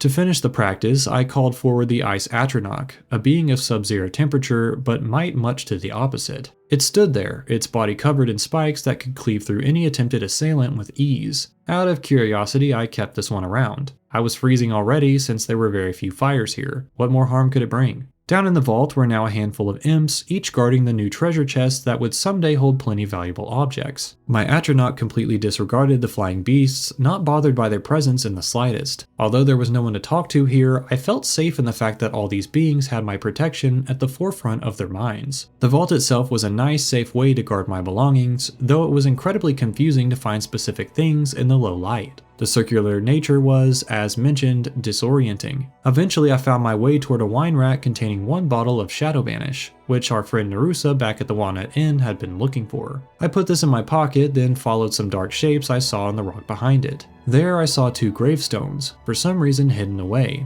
Perhaps this was so they were not tampered with, or maybe it had to do with some dark secret. In any case, the engravings referenced Renzi, an archer, and Lenasan, an author. These may have been family members of Terrace Rendil, but unfortunately I could not find any information on them within my research. What I did find was a beverage concocted by Renzi in the Deadlands, and an invigoration of magical abilities achieved by my contact with Lenasan's tombstone. Ultimately, this vault was an incredibly secure place to leave items if you don't mind the creepy imps darting back and forth among the icy depths. Back upstairs, we had one more section to discuss on the first floor. It was a nice table for making potions at, but nothing compared to the station in the private quarters. This was created with the help of my dear friend Sindirian, the master alchemist. It imbued the user with an increased knowledge of potion making, such as how long to cook an ingredient, when to add another, and so on. From this and the nearby garden, it was amazing to think of what could be created. As for the rest of the private quarters, there was a new bed placed here, as well as a dresser and some shelves. Atop the shelves was a small chest containing the Pentamagic Loop, a ring which enhanced many different magical abilities. This, in conjunction with the alchemy table, provided an immediate boost to an already talented wizard. If there was one thing I would change about the tower, it would be to add some heating, though when I think about it deeper, Terrace Rendil was probably so talented a mage that he simply cast fireballs around himself to stay warm. Either that or he brought the flame atronach along at all times. It was a tempting idea. I stepped outside once more to take in the view before heading to my next destination, and, lo and behold, an aurora appeared over the Gerald Mountains. What a beautiful sight this was to experience. Waves of green and blue swam through the night air, sometimes overlapping with no contest. I only wish Anasi could have seen it. Only one more location in Cyrodiil and I could stop back in for a quick visit. After a final look at the majestic aurora, I stepped inside for a cold, yet decently comfortable night's rest. It was tempting to take the teleporter to Cheydinhal the next morning, but that would mean leaving Dusky at the base of the tower, shivering alone. I couldn't do this of course, so I scanned the peaks once more and began my way down. On his back, I rode to Cheydinhal, our last destination in the province. Frostcrack Spire was a magnificent tower full of useful magical inventions, a beautiful garden, and many books to read. This would most likely warrant a quarterly visit from me. As such, it stands high on the roster at 5 stars, and almost reaching the rest.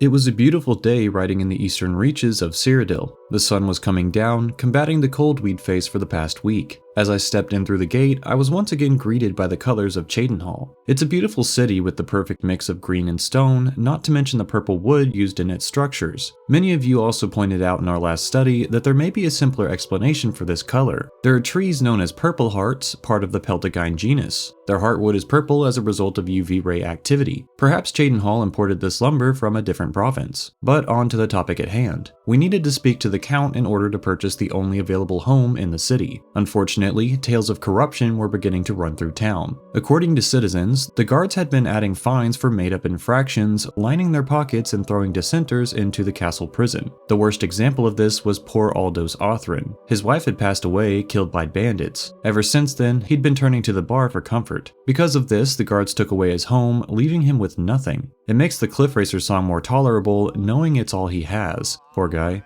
Because of this, I needed to be extremely careful on my way to and from the castle. If I walked too quick or too slow, I may have found myself incarcerated. On the throne of this city was Count Andal Indaris, the most modest ruler in Cyrodiil. Ignoring the self-righteousness, I handed him a bag of 15,000 gold for a house on the southern side of the creek. As it turns out, it was just across from the Mages Guild, which would be quite convenient for my next study. For some reason, townspeople were convening around the back, which was a little off-putting. Still, the house was very pretty. After all, it was Cheydinhal. How could it not be beautiful? The white and purple provided a very nice mix of colors without contrasting too heavily. I also specifically requested that the vines not be removed, as they add so much life to the building. Once they start to cover windows, then I'll probably need to trim them back. But for now, the exterior of the home was fantastic. It even included the small points on top to discourage birds from dirtying the roof tiles, which, by the way, contained the same black diamond pattern I praised on top of the two nearby inns. Also nearby was a statue of Vanus Galerian, the founder of the Mages Guild. The stone carving was fantastically done. To round out the exterior, the back wall has an iron gate on it, though there's not much of a yard to speak of. If pressed, it may have been possible to grow food in the corners, though with Frostcrag's spire to the west, this would not be necessary. Unlike the spire, this place had a chimney, helping to keep the place warm in the winter months. It was the only thing the place had to offer upon the initial visit. The house was decently clean, but barren, since there was essentially no furniture. A staircase to the east rose up and into an open top floor. This offered a lot of space to put things, as well as a way to look down at the door if I was ever paranoid. As we know, Lythandis lives in a nearby house of similar design, and bandits were easily able to find their way in. The bedroom was of a strange shape, more akin to a long hallway than a room. At one corner sat the bed, which would hopefully be replaced after a quick trip to the store. It was completely tattered and filthy. The walls were no exception toward the ceiling, with rain having allowed mold to settle. This could not be helped, unfortunately, and was a condition plaguing all homes in the province that weren't strictly built with stone. Borbuk Rauzgash was able to sell me all the upgrades for a total of 15,000 gold, doubling the price of the house overall. I'd say it was worth it. Sitting by the fireplace in my new chair was very enjoyable, and I almost took a nap right then and there. But there was work to do. The first thing to note is that all the wooden furniture was of the most expensive and articulate design. Fittingly, paintings by Lythandis down the street were hung on nearly every wall. A small dining table sat in the corner with nice blue dishes, but it could have used a chandelier above. In the other corner of the bottom floor was a writing desk akin to others we have seen, sitting just below another painting. If I had the choice, I would probably have opted for a window here, but that's a bit nitpicky. A few candles would do just fine for me to write up my stories. And just across from the table was an empty shelf ready to hold each and every treatise I could create. The upstairs had been fitted with many storage containers, lit only by gray candles which seemed to be made of animal fat. The rest of the upper floor was a great use of space, with bookshelves and dressers standing in neat arrangements for ease of access. Though it did seem odd to prepare food upstairs and bring it down to the lower floor. This would be for anything not requiring cooking, I assumed, since that could be done downstairs. The seating area was almost perfectly poised for the owner to await guests, invited or otherwise. I can imagine calling them in, waving down and inviting them up to say hello. Thankfully, the bed was replaced in the adjacent room. It was now a deep red with yellow embroidery, much finer than the potato sacks that used to hang across the frame. And much like with the other areas of the top floor, there were a lot of storage options in this room. With a few more lights and a bit of rearrangement on the containers, this home would be great for anyone, adventurer, writer, or even a combination of the two. For those reasons, mixed with the cost and current events, I'm ready to give this home a solid rating of 4 stars. We can't forget the tensions in town that could easily rend this property from its owner. Heck, even thinking about it might necessitate a fine. If you're visiting Cheydinhal sometime soon, be mindful of where you step and what you say, since the guards seem to be a bit jumpy. You're a sneaky looking sort.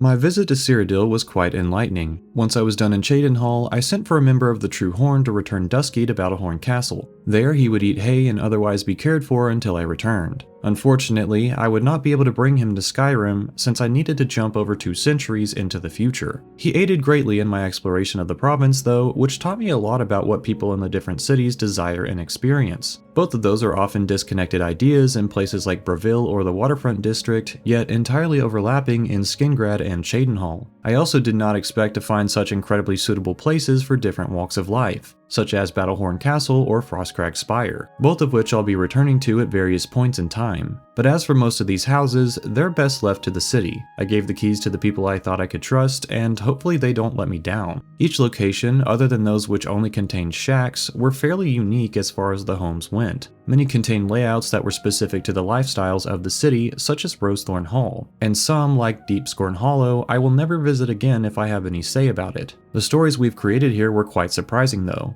Who knew that a mixture of salt could cure vampirism, if that's even true? And on that note, what simple house tour leads someone into an underground grotto of necromantic practice, or a cavern full of insane cultists? These adventures always seem easy on the planning page, but in practice, they tend to lead me to interesting and sometimes dangerous places. And on the other side, I hold a handful of gorgeous artifacts that are sure to shine on the wall someday. I must say, in many cases the homes of Cyrodiil are better than those in Morrowind. They offer more room, infinite storage space, and even special services in the case of the castle, hollow, spire, and so on. But if you thought Cyrodiil had won the prize for best home in Tamriel, you've seen nothing yet. For now, we visit Skyrim, home of the Nords, whose homes are built to last through the impenetrable frost of the north. If only I could bring a warm friend to keep me toasty.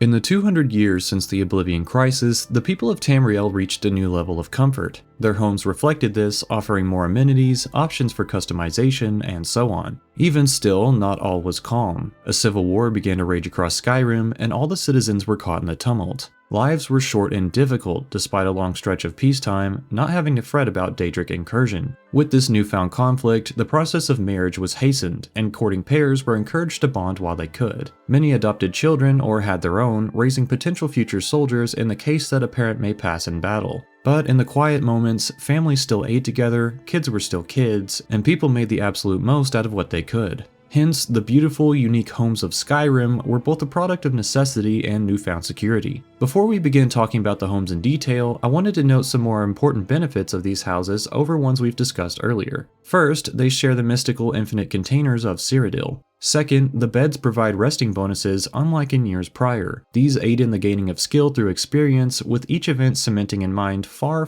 better than they would have without proper rest. And if one has a partner, these effects are further multiplied. In terms of custom amenities, Skyrim offers alchemy tables, enchanting tables, cooking stations, and so on. One could argue that these first two aren't entirely bonuses, since you could complete these activities on foot in the last two timeframes we visited. This is true, but it also means a person does not have to carry all their heavy, bulky gear with them on every excursion. There's a bit of give and take on that point. Apart from those craftier furniture pieces, there's also been an expansion of display culture. There are fine glass cases much like in Cyrodiil, but also mannequins and plaques on which to display armaments for show, especially those of sentimental value. These always offer a storytelling opportunity, one of the favorite pastimes in Nordic tradition. With that short briefing out of the way, let's discuss my time in Skyrim, beginning with my visit to Riften in the southeast.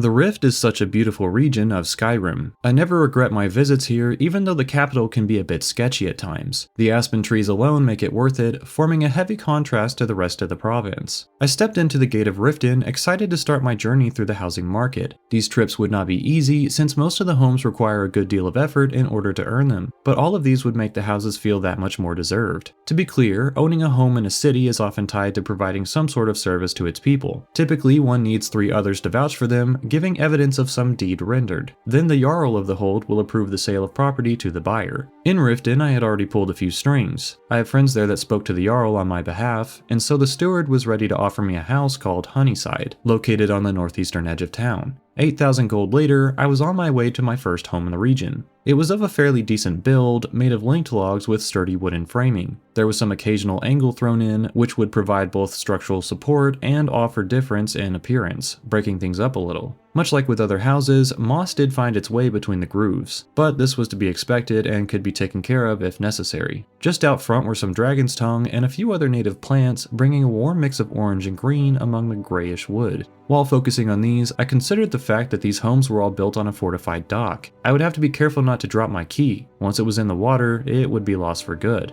Following a pathway to the east, one can find some mushrooms hugging the wall. Thankfully, they were growing outside, which wouldn't indicate some sort of water issue with the house. These imp stool and bleeding crown would provide very opposite effects, with the first being more poisonous and the latter offering various forms of regeneration. Either way, this would be a benefit of owning the home. My first steps inside were not too shocking. Some lights were lit, but the place was ultimately empty. There was, however, a small table and chair, as well as some pelt furniture. The windows were a bit grimy and would need cleaned from the outside. The fireplace was covered in webs, much like the rest of the house, and would very much be needed come nighttime. The bedroom wasn't nearly as bad as the entryway. There were some containers and such, but the bed was absolutely abysmal, worse even than the shacks in Cyrodiil. And although a broom sat in the corner, it was a surprise that it wasn't covered in webs like the rest of the place. There wasn't much of an attempt to clean before I arrived. Downstairs was mostly a storage area, which was fine enough, though something did give me pause. The wood that separated the floors was very thin for my liking.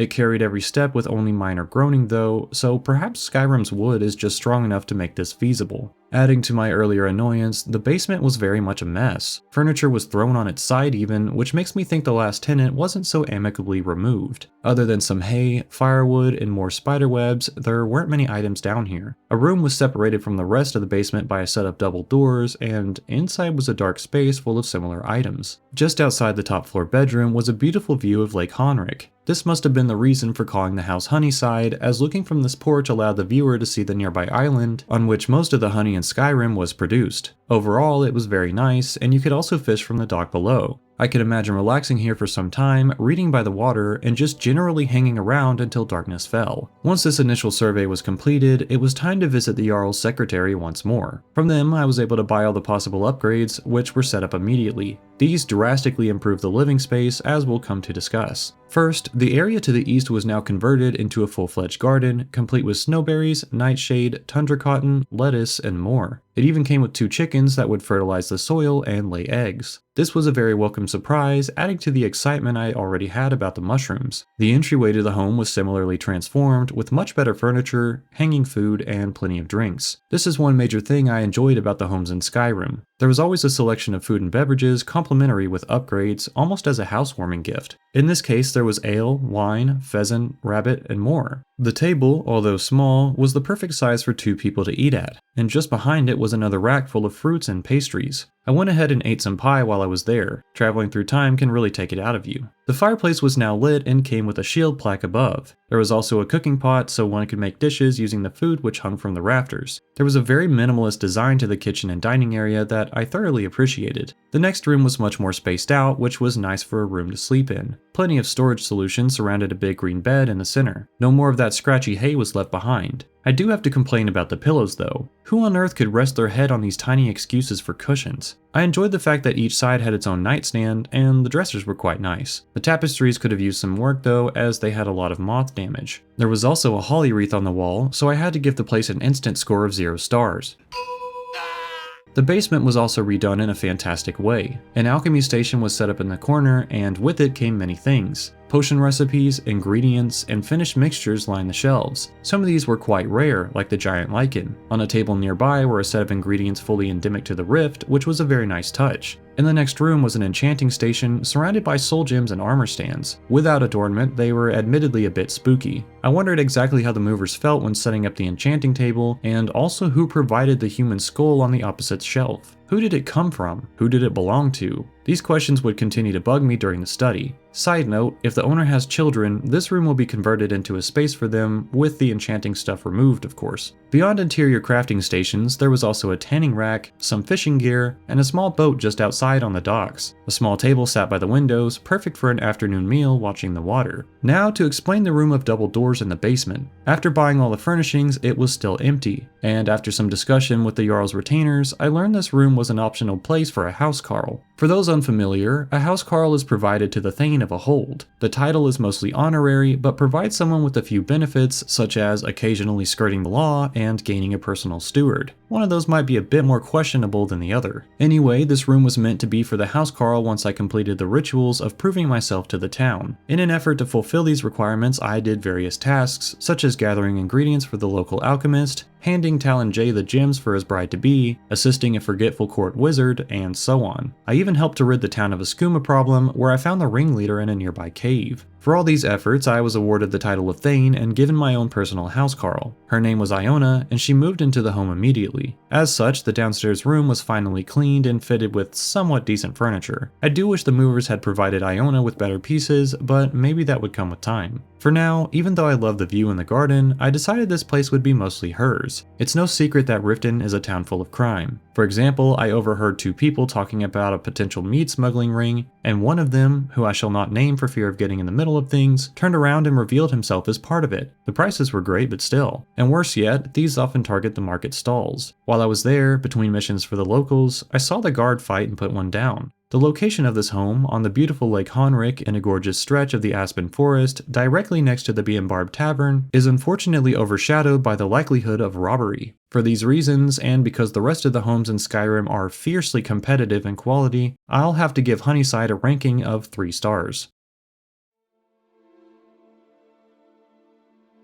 To make my travels easier, I decided on following a large sea pattern, moving from Riften to Whiterun, then Markarth, then Solitude to the north, before returning to Windhelm in the east. From there, we would branch into more specific homes, but first, let's speak on my time at Whiterun. Taking a carriage, I rode from Riften all the way to the capital of Whiterun Hold. It was a bit drizzly, but not too bad. The main problem was that I arrived late at night where all the businesses were closed up. There was a strange peace in town considering most everyone was asleep. It was eerily quiet. Soon though, I would rest at the Bannered Mare and awake to the same old busy streets, and right along the main road was our quarry, a place known as Breezeholm. As with Riften, I had done a fair few deeds for the place already, so much so that Proventus offered me the home as soon as I asked. It was 5,000 for the bare necessities. Once I bought it, I walked down from Dragon's Reach and started toward my new house. The exterior was fairly simple, very similar to all the buildings around it, but I did like the mountain flowers and tundra cotton framing the door. This was a much prettier sight than the interior, which left a lot to be desired. For one, it was very dark, with the only lighting coming from a chandelier toward the back. The fire pit was empty, and it looked as though the house were made in two halves. The front was wood while the back was stone, seemingly added once they realized the place was too small, hence why there were multiple types of windows as well. Overall, it was quite strange. The bottom floor was based on an open concept and had a ladder which led to a loft up top. There sat a dusty old bed atop broken, splintering floors. Again, the wood was very thin, but not as bad as within Honeyside. What was worse though is that the roofing slats had divots and misaligned boards. This may have been on purpose to allow smoke to drift out though, which made sense. At least Lydia, the housecarl, had a decent room that was somewhat furnished. Again, I do wish the Jarls could set them up with better furniture. With another visit to Dragon's Reach and a strange interruption from Jarl Balgriff's daughter, I was able to order upgrades to the house. Although they didn't make it perfect, it was a marked improvement over the initial state of things. For starters, the fire pit was completely filled. Chairs and a low table sat right across from it, so the owner could warm themselves while they cooked food for the day. Just above were spices and fish, hanging from a specific rack that served the purpose well. The divide between the two halves of the house was made a little less apparent by the new furniture and lighting, which allowed the border to dissolve between them. A long dining table was placed against the wall with one side of seating. This made sense as placing it longways would take up much more space, disallowing the storage placed across the back wall. The open concept was also a bit nullified, with a separate room being created behind the ladder. This could be refitted as a child's room, but I opted to have an alchemy station put in, as I'm sure is a surprise to you all. It was pretty small and simple, but it served the purpose just fine. A window provided somewhat adequate lighting, and the dream catchers were nice, even though I wouldn't be sleeping here. Perhaps a few candles and this place would be great for study. Upstairs had been similarly decorated, with the bedroom being walled off from the rest of the house. This would offer some privacy, though the gaps in the floor would prevent that from mattering too much. Whereas the decoration and storage in the bedroom are decent, the bed was anything but. It was made of animal skins and straw, along with the same awful pillows the denizens of Skyrim forced themselves to use. I find it interesting that no one in the region imported decent pillows, not even the Jarls themselves. Perhaps the battle with the Aldmeri Dominion really did a number on the cushion business. The placement of weapons above the headrest was also a bit suspect, since, if poorly hung, they could easily fall and harm whoever was sleeping. That would be a painful and embarrassing way to go, if you ask me. In the corner was a very dark dining table that would be better used as a space for a small dresser. On top of it could go a set of candles to bring light into the room. As a matter of fact, moments like these give me ideas of how I'd work to make each of these homes better. Perhaps I could follow that in a future study. For now though, I simply appreciated the sweet roll on the nightstand, told Lydia to enjoy the house while I was gone, and made my way down the ladder. Breezeholm is a decent starter house for someone new to the province. It offers a room for children, a place for an alchemist to work, a simple cooking spot, and an overall small but cozy atmosphere. That said, the craftsmanship of the house is a little off in terms of design and material quality. It also wouldn't allow for much in the way of decoration or customization in its current state. The location is great though. Whiterun is essentially the Balmora of Skyrim and serves as a hub for commerce in the central hold. Consider War Maidens, which has a communal forge, or Arcadia's the apothecary. Lots of businesses are only a walk away from here. Lydia will probably enjoy the house then, I suspect. I give it 3 stars for its basic adequacy and proximity to useful stores.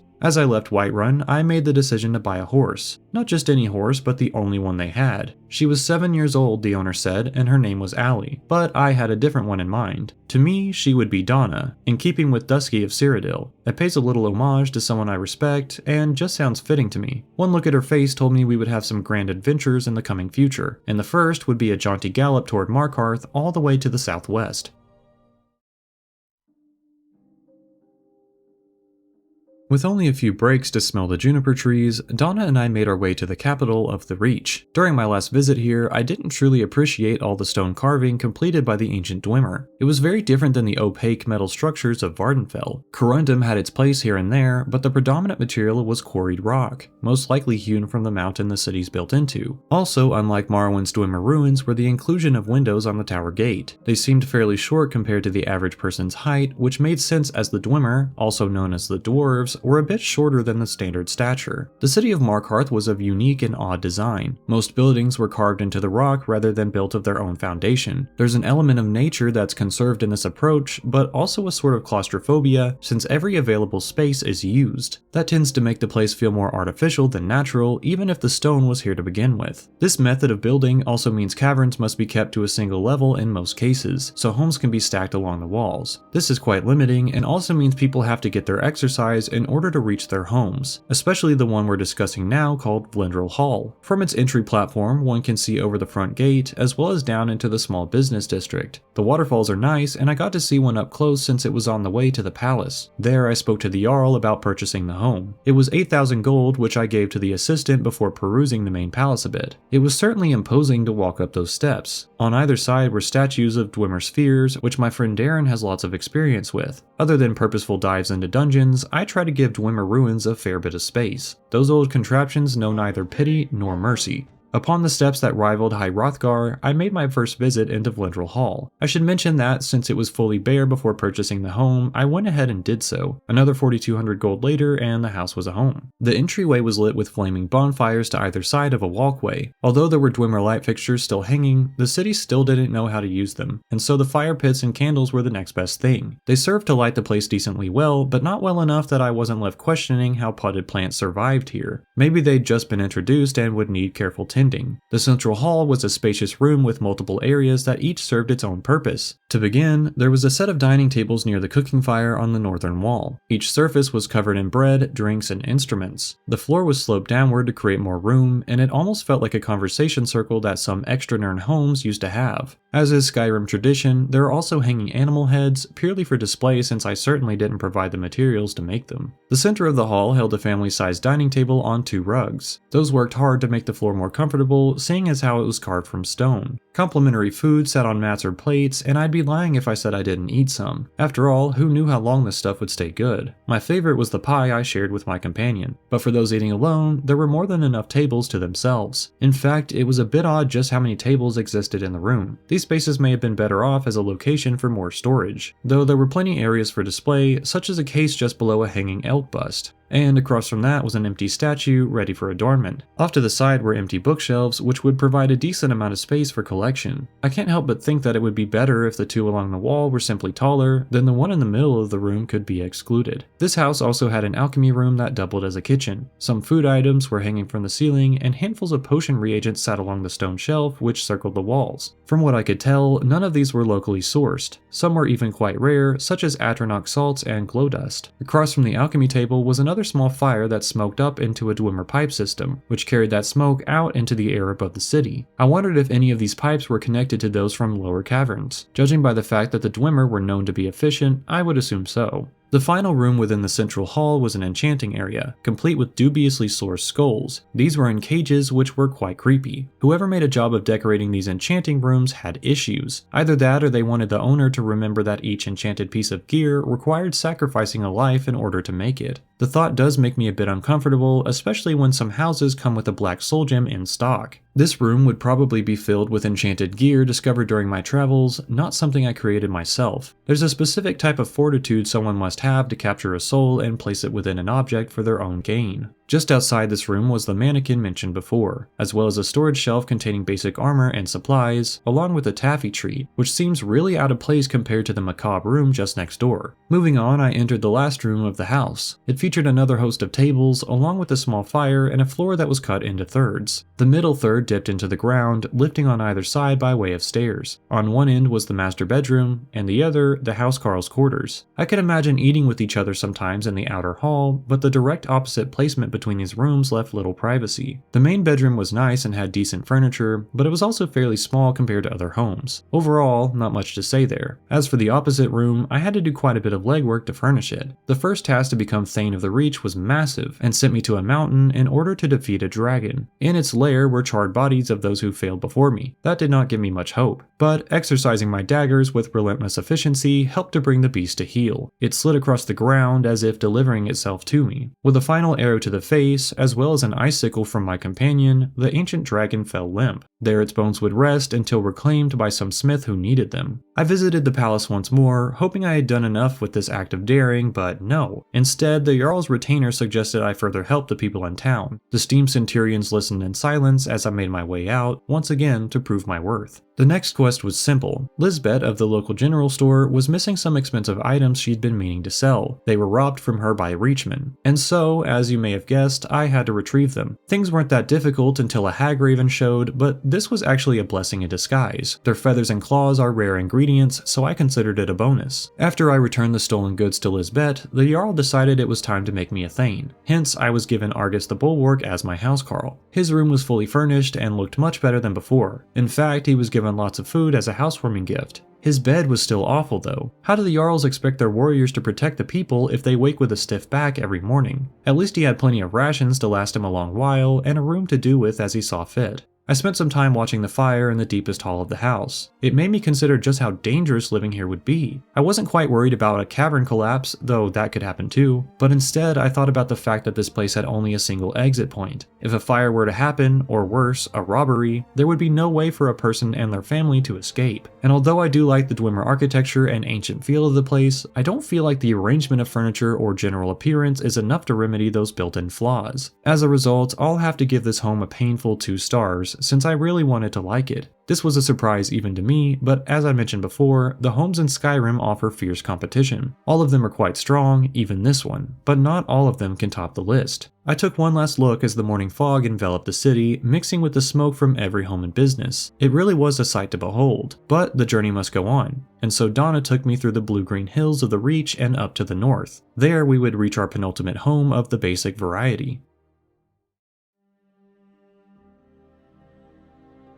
The City of Solitude is the capital of Skyrim, as well as the primary headquarters for the Imperial Legion within the province. It's also the largest of the major cities, containing not only Castle Dour and the Blue Palace, but a wide business district and sizable residential area to the east. It's here, in the view of the palace, that our next home of discussion awaits. But first, I needed to visit the Jarl, the widowed Queen Elisif. Her rule was kind but inexperienced, and I witnessed this firsthand as she tried to offer a full complement of soldiers to explore a strange cave. This was quickly tempered by Flock Firebeard, who assured the worried citizen that extra guards would be garrisoned nearby. Somehow I knew this was a feint, a white lie to placate the people, and something told me I would need to investigate it before I'd be allowed to own property in the city. So, before taking a chance with the Jarl, I offered to do exactly that. It was dangerous bringing Donna on such a journey since there was no telling exactly what we would find. Case in point, a farmer died fighting an ice wraith before I could even offer a hand. Soon we chanced upon the cave mouth where skeletons came from the trees to ward us off. Of course it was going to be necromancy.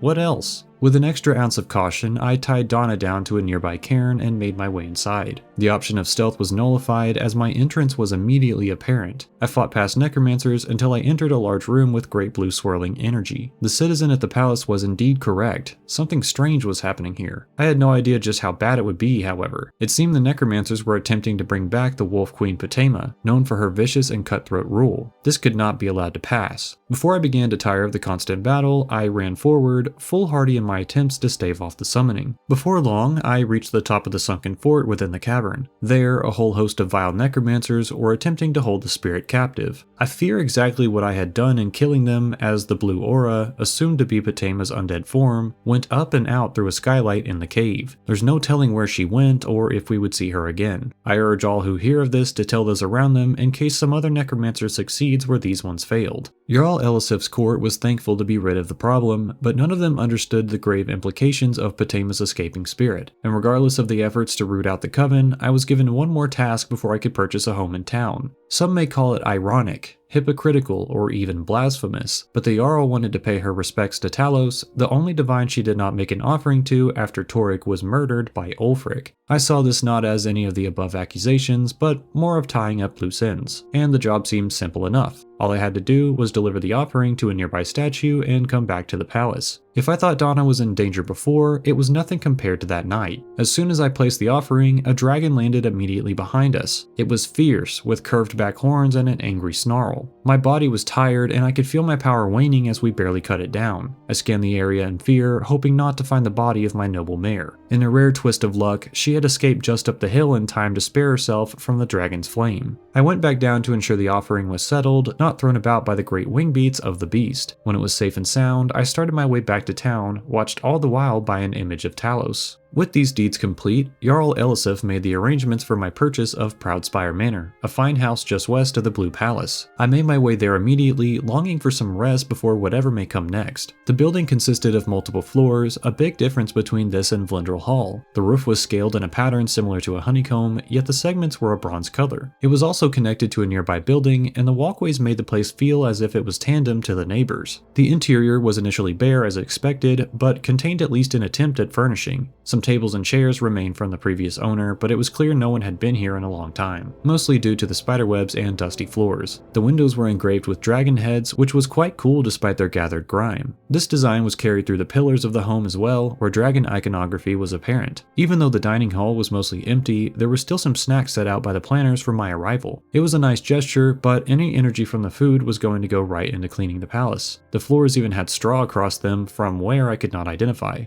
Downstairs was a storage space complete with a small stock of iron, as well as a room full of training dummies. These must have been well used, as lots of hay had fallen out of them. For the rest of the basement, things were pretty standard. Storage, as well as some aged cheeses, remained from the last owner. Strangely, 2 troll skulls were also down here. Maybe they were a bounty hunter or something. Stranger yet, an empty room downstairs had a bedroll near a lit candle. I was hoping this was an eventual housecarl's quarters and not the lair of a squatter. The uppermost floor of the house was small but well structured. Lots of light poured in from the windows, and it would eventually be a lovely place to eat at and relax. A bottle was provided for just such an occasion. The bedroom was about what you'd expect, containing the most common form of bed and storage units, save for a strong safe in the corner. Although I needed to keep taking notes for the review, I couldn't help but rest a couple hours on the bed. It wasn't great, but it served well enough. When I woke from my nap, I was better energized to tackle the rest of the house. But before I left the room, I noticed this strange, levitating gem on the cupboard. It was diamond-shaped and magenta in color, floating within a corundum lockbox. I decided it was best not to touch it for the time being because no one would leave it behind unless it was cursed. At least, that was my worry. Before outfitting the rest of the house, there were a few things the town needed of me. I played courier for a while, delivering messages and items. These took me between businesses, to the East Empire docks, and even to the chapel. At this point, Jarl Elisif was more than able to justify granting me the title of Thane. While there, I also bought the remaining upgrades for the home. The first thing I noticed on my trip back to the house was this nice dining area outside. It looked straight out across the north and into the Sea of Ghosts. This would be very calming on the warmer days. The interior was totally transformed. My new housecarl, Yordis, had moved in already as well. She enjoyed the new relaxing spot near the door, as well as the fresh air granted by the potted juniper tree. Pastries and fruit were so excited to be eaten, they even made the dishes bounce. The kitchen was very nice, and even more food had been stocked than before. The fire nearby was great for cooking, and the crackle would soothe after a long day. Oftentimes, the combination of a kitchen and dining area could be a bit cramped. But here, with the lighting from the windows, it was comfortable. The basement had been fully converted into a functional crafting hall. There was a space to cook ingots, as well as an alchemy station slotted into the corner of the largest room. Many bright ingredients glowed in the dark, which could be remedied by the addition of a few more candles. Their inclusion was kind enough, but the fact that some of them, like the Spriggan roots, were rare, helped the cost seem even more justified. I was a bit disappointed that local ingredients weren't offered, but there was more than enough to get someone started on their alchemical journey. Around the corner was an enchanting room that was admittedly a bit dirty still. There were soul gems and armor stands, but cobwebs had not been cleared and the floor was bare of any decoration. Rugs would have done nicely. At least there weren't any human skulls though. The furniture of the upper floor had been replaced with much sturdier wood. Now it was truly an area worthy of hosting friends for an afternoon. Potted plants aided the atmosphere, and instruments were provided by the nearby Bard's College just as a gift. In a room I'd forgotten to note earlier were now 2 beds for children. It was actually a very nice shared room to fit 2 kids in, and it would feel very large to them during their early lives. Each was provided an instrument, some books, and a handful of potion ingredients just to sate curiosity. I do love the attention on the importance of learning. On that note, there was also a child-sized training dummy on the opposite wall, near a basket with rolled scrolls for drawing, and a basin for washing up. It may seem strange to some to have a child-sized training dummy in the house, but for the children of Skyrim, the Civil War was a potential future. It made sense then that the parents may want them to train their sword arm in case of attack, and of course, to ease that burden, the kids were given lots of sweet treats. The main bedroom was quite interesting now. It was filled with lots of storage solutions, and the bed was a 4-poster. I'd not yet seen this across my time in Skyrim, and the idea of a curtain seemed very comfortable, allowing for a deep sleep despite the time of day. The parents in the house were offered even sweeter treats than the kids, which also jumped like those in the entryway. Were these plates enchanted? I would need to look into it.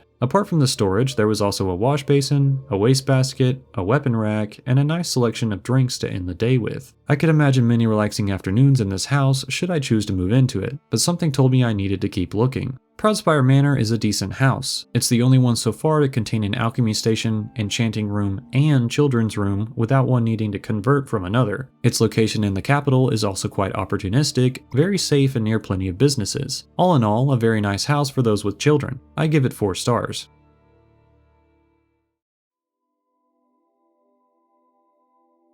Our next destination was Windhelm to the northeast. It was a cold, harsh place to reach and, depending on who you are, a difficult town to live in. But as we're reviewing all the vacant homes, I had to make the journey. After all, it couldn't be harder than fighting the various dragons that had assaulted me during my entire visit to the province. There was a banquet in the Jarl's Keep when I arrived, but the tone was somewhat morose. I didn't pry on the details, and when Yorleaf offered me the vacant house, I made sure to take him up on it. 12,000 gold seemed a steal for the size of the building. It was located in the northwest corner of town and was comprised of multiple floors. The structure was strangely convoluted, with the roof extending far into the sky above Windhelm. Each peak was capped by a metal dragon's maw, forever crying out. This detail matched the other buildings nearby, which were also covered by the ever-present snow that threatened to bury the town. The house was located just north of a few key businesses, as well as an open section of market kiosks, the owners of which I felt very bad for. They must have been freezing. Worse than this, though, was the fact of something new I would come to discover. The house, known as Hierim, or Home of Frost, was an unsightly mess. A strange cold fog floated in the air, obscuring what may have been lying in wait. Each room seemed empty though, and it must have been some time since the last person lived here. Following the edge of the fog, I came across a blood-soaked chest, a great indicator for any new homeowner. Before giving in to curiosity, I made sure to sweep the rest of the building, just in case I was being watched. When all seemed clear, I carefully made my way to the chest, crossing my fingers that no body parts were inside. Instead, only a journal sat there, detailing an attempt at murder, and some mad ravings about flesh magic. Perhaps to hide them, or as some sick trophy, stashes of warning papers were also collected here. Suddenly, the rest of the items seemed more suspect. I looked over each of them, noting nothing out of the ordinary, at least until I found a wardrobe that opened into a secret room. There, a ritual was being performed in parts. A mixture of bodies were scattered about, the pieces torn asunder in a frantic rage. These were the victims of someone known as the Butcher. Somehow, this person had gotten their hands on a book of ancient texts. These described the methods and materials necessary for some kind of flesh magic. Despite the red herring placement of an old amulet, all signs pointed to an old man named Calixto Corium. Indeed, searching his home led to the discovery of another journal. Apparently, Calixto wanted to revive his dead wife Lucilla by placing her soul within a new body, formed from the bits and pieces of Windhelm's residence. Whether he held his wife's soul in a gem or some other situation was in play, I could not simply sit and wait. I immediately took the evidence to Yarleaf at the palace. Because of this and some other minor deeds, the Jarl offered me the position of Thane, and hence, I received a housecarl to go along with my new home. I also purchased the remaining upgrades for 10,250, a steep price considering I had just helped put a murderer behind bars. But anyway, we are now able to speak on the house. It was as if no wrong had ever occurred here. The long open room had only a few pieces of furniture in it, but felt comfortable on first glance. The table in the center could easily have stretched the length of the hall, but the nice dishes and food were appreciated. All lighting was in the form of horn sconces, something very reminiscent of the taverns we discussed a while back. One corner was dedicated to cleaning supplies, as well as firewood for the kitchen, which was just next door. Another was a calm resting spot just by the front door, where my new housecarl, Calder, was relaxing at the time these notes were taken. Instruments and chalices were near the table, providing easy entertainment at a moment's notice. The decoration began to thin a bit as I moved west, with pots of different types thrown together with an empty chest. A very small bookshelf sat by the stairs. Insert Nords don't read joke here. In the other homes we visited, the wooden floorboards were often thin, broken, or precariously framed. Not so here, where each was fitted nicely together and crisscrossing beams provided structure. I next entered the kitchen, where the entire space was dedicated to preparation of meals. It was very open compared to the other homes and had more than enough resources to create fine dishes. There was even a mini keg, which was much appreciated. For those with pets or children, I would caution that there are a couple burning pits in the floor for cooking purposes. This warning may also go for those who make use of the keg. The primary cooking fire burned slowly, just below a heating pot that would make fine soups in the cold evenings. I sat at a smaller prep table and took it all in, noting that this may have been the largest kitchen and assortment of complimentary meals I had seen at any house thus far. Alta wine, mead, gourds, honey treats, potions, and more lined the shelves, ready to consume at any time. I didn't know the home would come with over a week's worth of groceries. The wood for the fire sat just nearby, though I was curious as to where it came from. It must have been shipped here from a logging company, since there were no easily accessible forests to work out of. After the kitchen, it was time to visit the children's room. Other than Proudspire Manor, this was the only home where purchasing these amenities would not render one without some other facility. Like with the manor, there was also a small dummy here, fitted with a bucket helmet, wooden shield, and splintery sword. Truly a force to reckon with. The furniture in here was nice, and the kids also would receive their own instruments to join in song. Each bed was of decent make, foregoing the straw and animal skins. The pillows also made more sense for the smaller children, and a cozy chair was nearby for reading bedtime stories. Despite not having the bonuses of Proudspire Manor, this room was quite comfortable and would serve a family well. Something did feel a bit off though. It only took a moment for me to remember this was the location of the secret room behind an empty wardrobe. That piece was still here, and having discovered it, the movers chose this room to move the enchanting and alchemy stations into, somehow. Although initially a fun idea, I have many problems with this. First, it seems as though it's supposed to function like a secret facility, yet it sits right in the children's bedroom, where they would spend most of their time. They would undoubtedly learn of its existence, pretending to sleep while keeping one eye barely open. This leads to my second problem. Children are naturally curious. They'll most likely find their way into this room, then cause some sort of danger to themselves by messing with the soul gems placed directly next to the door. If not this, then some sort of accidental poisoning by combining an ill mixture of ingredients. Heck, even I would be at danger of this considering there's no light within the secret chamber. It was also ironic to me that this would be the placement of stations related to soul magic, since this is also where the bodies of victims were kept. Who's to say the spirits didn't linger? I didn't want them to be trapped here, or for myself to even hold the memory of what occurred in silence just under the stairs, even if the included reagents were very useful and appreciated. And worse yet, as if part of some sick joke, the room contained black soul gems, those specifically used to hold human souls. How shocking would it be to walk downstairs one day to wake your children, only to find two black soul gems rolling on the floor? Granted, someone would have to cast Soul Trap on them, but what if one of the kids had some innate magic ability they were unaware of? All of these worries made this room even more problematic than it was before. If it were up to me, the entrance to this room would be sealed off, with some other entrance created, blocking the chance of any further potential harm. The upstairs area was very standard by comparison. On the walls were many animal heads, as well as display areas for armor and weapons. In total, 3 mannequins were present, offering a range of custom decoration options. The smaller windows on this floor would illuminate specially selected gear and items for the aspiring collector. Down the hall were further weapon plaques, ending with the split hall between the housecarl's room and the private quarters of the owner. The housecarl's room itself was more comfortable than many I'd seen, but the bed was still atrocious. I would not put it past Skyrim to say this was some test of strength among housecarls, and that they could only graduate to a real bed if they rose above servitude. Even the dining table was sad and empty. As for the main bedroom, it was very nice. There was no door, which was certainly off-putting, but the lighting here was great, with plenty windows, sconces, and 2 chandeliers. Enough shelves were here for personal collections, tools, and any other things a person may need. The bed was the usual large green variety, complete with pillows made for skeevers. Each side had a nightstand with a surface completely covered by a horn candle. Off to the side was a nice dining table for 2, granted they weren't being peeked in on from the hallway. Its current arrangement offered a nice, unobstructed view of the person in front of you. At least from one side. Perhaps having a giant picture on the table at all times wasn't entirely necessary. Despite the nicer elements of Hierim, I don't think I could ever stay here. Much like with Benaris Manor and Cyrodiil, too much necromantic work had sullied my idea of the place. Perhaps someone in the future could move in, enjoying the home with only an inkling of curiosity about why a secret room existed, at least until they found the study in the library. Perhaps then they'd sell it to another, and the cycle would continue until the Jarl was paying a tenant to move in. As a house, it is decent, and there are many unique factors about it. Not all of these are positive, however, and the proximity of a few minor businesses does nothing to swing the scales in its favor. Overall, I give this home a generous 3 stars.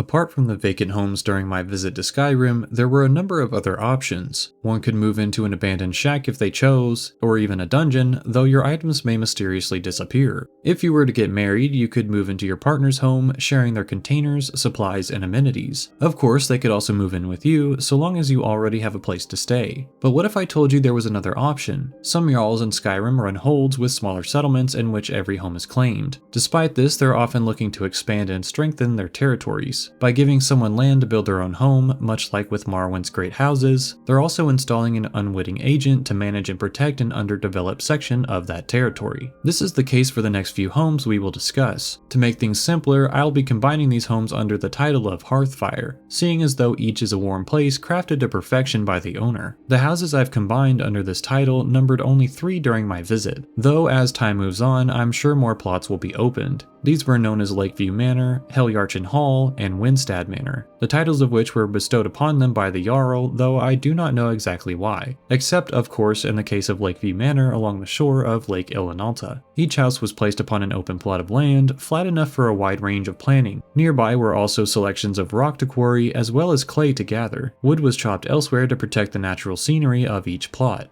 With these and other materials, either gathered by hand or purchased from shopkeepers, each home could be built piece by piece, slowly over time. In my case, I didn't have the time to build each house alone. Calling in a few favors and nearly exhausting all of my funds, I paid contractors to complete the homes according to my specifications, which, if all went well, would showcase all the various options that were available as part of construction guides at the time. To start, a small house was placed on each plot of land, beginning with a foundation of stone and wood, followed by framing, walls, and so on. After each portion of the home was built, it could then be furnished to one's specific wishes, placing lighting, storage, and decoration options. A chest of starter materials was provided by each Jarl, though this didn't offer enough to complete much of the design. Through the next few homes, I will share with you the current options available as of year 201 in the 4th era.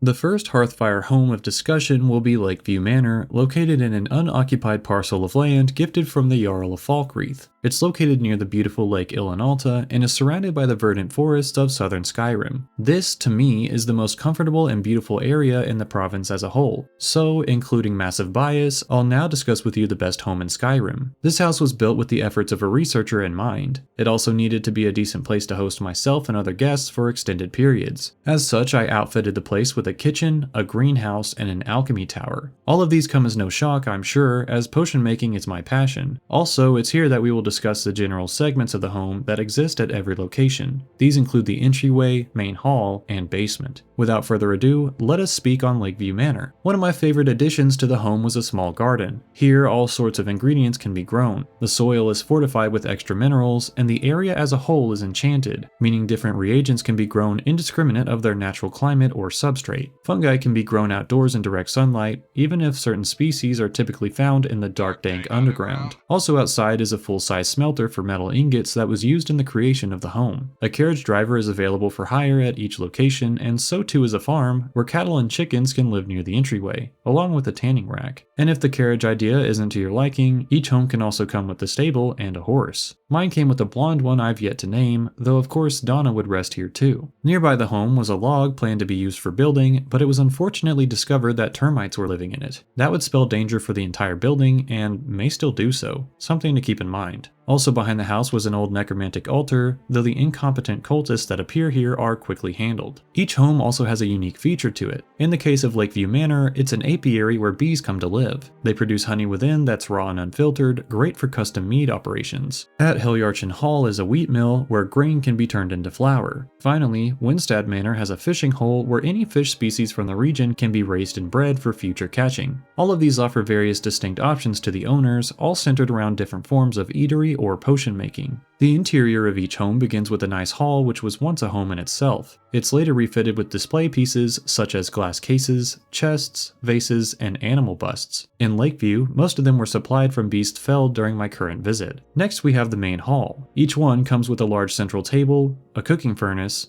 lots of storage spaces, and more. There are even miniature versions of alchemy and enchanting tables for those unwilling to dedicate an entire room to the craft. A back room has a small anvil, as well as another dining area if one is not feeling the open concept of the main room. Also in this back area is the entrance to the basement, which we will discuss momentarily. Upstairs is a great loft area, as well as multiple other rooms depending on the layout. It's decorated with mannequins, animal busts, glass cases, and more. The amount of storage options is massive, and as each can contain an endless amount of objects due to ubiquitous enchantments through the years, it's impossible that anyone would fill each container. The lighting for this main hall is great, consisting of all manner of candles, chandeliers, open flame, and so on. Though I do wonder why each house is given a jar of honey that is mostly inaccessible just below a mounted elk head. Whoever they're keeping this from must be a very dangerous enemy. In any other case, there seems to be no need in taking the risk of injury just to climb and reach your honey storage. The main bedroom is akin to many others, but surrounded with fine wooden furniture and collection spots. Plaques line almost every wall in the house, ready to bear weapons and shields of sentimental value. Just around the corner from the main bedroom is the children's room, where 2 kids can rest if they don't have a dedicated area. These are fairly bare, but serve the purpose of resting, which is ultimately a passive activity. Next, we should look at the basement. This is one of the coolest areas of any Hearthfire home. Each is stocked with kegs to drink from, mannequins for display, battle dummies for practice, a full wall of miniature shrines, each giving their own magical effect, and more. Sections to hang weapons abound, such as a bow rack I have near the ladder. Just beyond the entryway is a smithing room, the exhaust from which seems to miraculously disappear for the most part. Another smelter exists in the corner, and safes line the walls for harboring the hard-earned ingots of the crafter. There's also a target for firing arrows at, which seems a little strange considering the limited space. This was done better at Helyarchen Hall, in which it was moved outdoors. On top of the smelter and complete smith, there was also a tanning rack, grindstone, and workbench, meaning all production and refining of materials could be done right here in this room. Down the other hall is an aquarium room, with which I have a few problems. The idea of fishing for sustenance and potion making makes sense to me, so too does keeping fish as pets, but keeping them directly under and across from dead trophies of their various species is a bit odd. Also, the tanks themselves are somewhat problematic. Some of them are made of brick and mortar mixed with thick glass. Others are made purely from wood and glass, which would easily leak and create problems for the room, let alone the poor fish inside. Also, the tanks are incredibly small for the recommended fish that the guide suggests you put in them. A 55-gallon long would be your best bet for some of the smaller species, as many of these are schooling and need more room. Even then it would be constraining, but for species such as salmon and cod, placing them in these tanks would be incredibly monotonous and unjust. Even if they are enchanted to provide cycling of nutrients, which there's no evidence of, or even with a mystical local climate, there's no excuse for the size of the tanks themselves. Even the decoration in many is lacking. If it were up to me, I would combine the lengths of multiple brick and mortar tanks, then add smaller schooling fish. As it stands, I would not feel right in using any of them for more than aquatic plants. Despite some issues, the basement is truly a very useful and fun area of the home, though it's sometimes infested with skeevers. That's something you'll have to watch out for. Beginning our discussion of the optional wings to the homes, we start with the kitchen. This is a great place to cook for a family or even oneself. It comes with another cooking pot in the case that you host company often, as well as a butter churn and even a pastry oven. There, many unique treats could be made that are unheard of in many areas of the region, such as dumplings and crostadas. Also, the initial supply of food is even more than that of Hierim, which is saying something. All in all, a great room for the aspiring baker or party host. Next is my favorite room of Lakeview Manor, the greenhouse. Here I grow all of my ingredients for potions necessary during trips to Skyrim. Not only do I love it, but so do the insects, such as torchbugs and honeybees. The light shines perfectly to allow the growth of many different plants and fungi from raised beds in the center of the room. The beds are also filled with enriched soil that allows for the growth cycles to be sped up, resulting in harvest times of only a few days post the previous gathering. And of course, we finally have the alchemy tower. Here, all manner of potions can be mixed, and there's more than enough space to harbor all the ingredients grown downstairs, outside, or even found in the wild. What's more, the outside tower offers a beautiful view. There I can drink potions of any quality, watching the sky shift over Lake Ilinalta. It truly never gets old to me. And to add to this, a local pair of hawks continually lay eggs in a nearby nest. Every once in a while I borrow one for my potions. By the next time I arrive, there's another. All's well that ends well.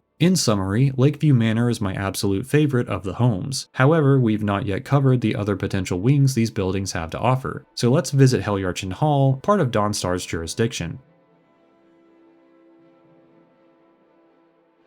Located on what was once a flat area of land lined by a thin grove of trees, is now a strong, livable settlement complete with visits by local wildlife and a host of useful attachments. In this case, we can look at the home of a solitary warrior, one who employs both a masterful collection of weapons and armor, but also the benefits of enchanted gear. First, let's look at the armory. This room contains a total of 5 mannequins on which to display all your favorite pieces of gear. Each can easily be retrieved for use in a specific case, or left for others to look on with intrigue. Along with these mannequins are also many weapon racks and cases, able to hold shields, swords, axes, bows, you name it. The arrangements are ultimately up to the owner. They can decide whether the room becomes a toolbox for practical use, or a display room of story starters for battles long past. Aiding in that direction is the trophy room, where the spoils of these exploits can be put together to create lifelike arrangements of deadly foes. Imagine a dwarven spider or centurion, or perhaps a spriggan that leapt off an oak tree. Maybe the first troll you battled on the throat of the world was dragged down with you, or even a denizen of a Nordic tomb. All of these impressive enemies, and even smaller combatants, can be remade in exquisite detail in order to exemplify exactly what your sword arm is capable of. As the last wing of this house, let's discuss the enchanting tower. The bottom floor acts as a simple storage solution, but up top is a room full of clear inspiration. On the wall could hang weapons ready for enchanting, and around the corner sits a station perfectly suited to that end. There's more table space here than in the complimentary table downstairs,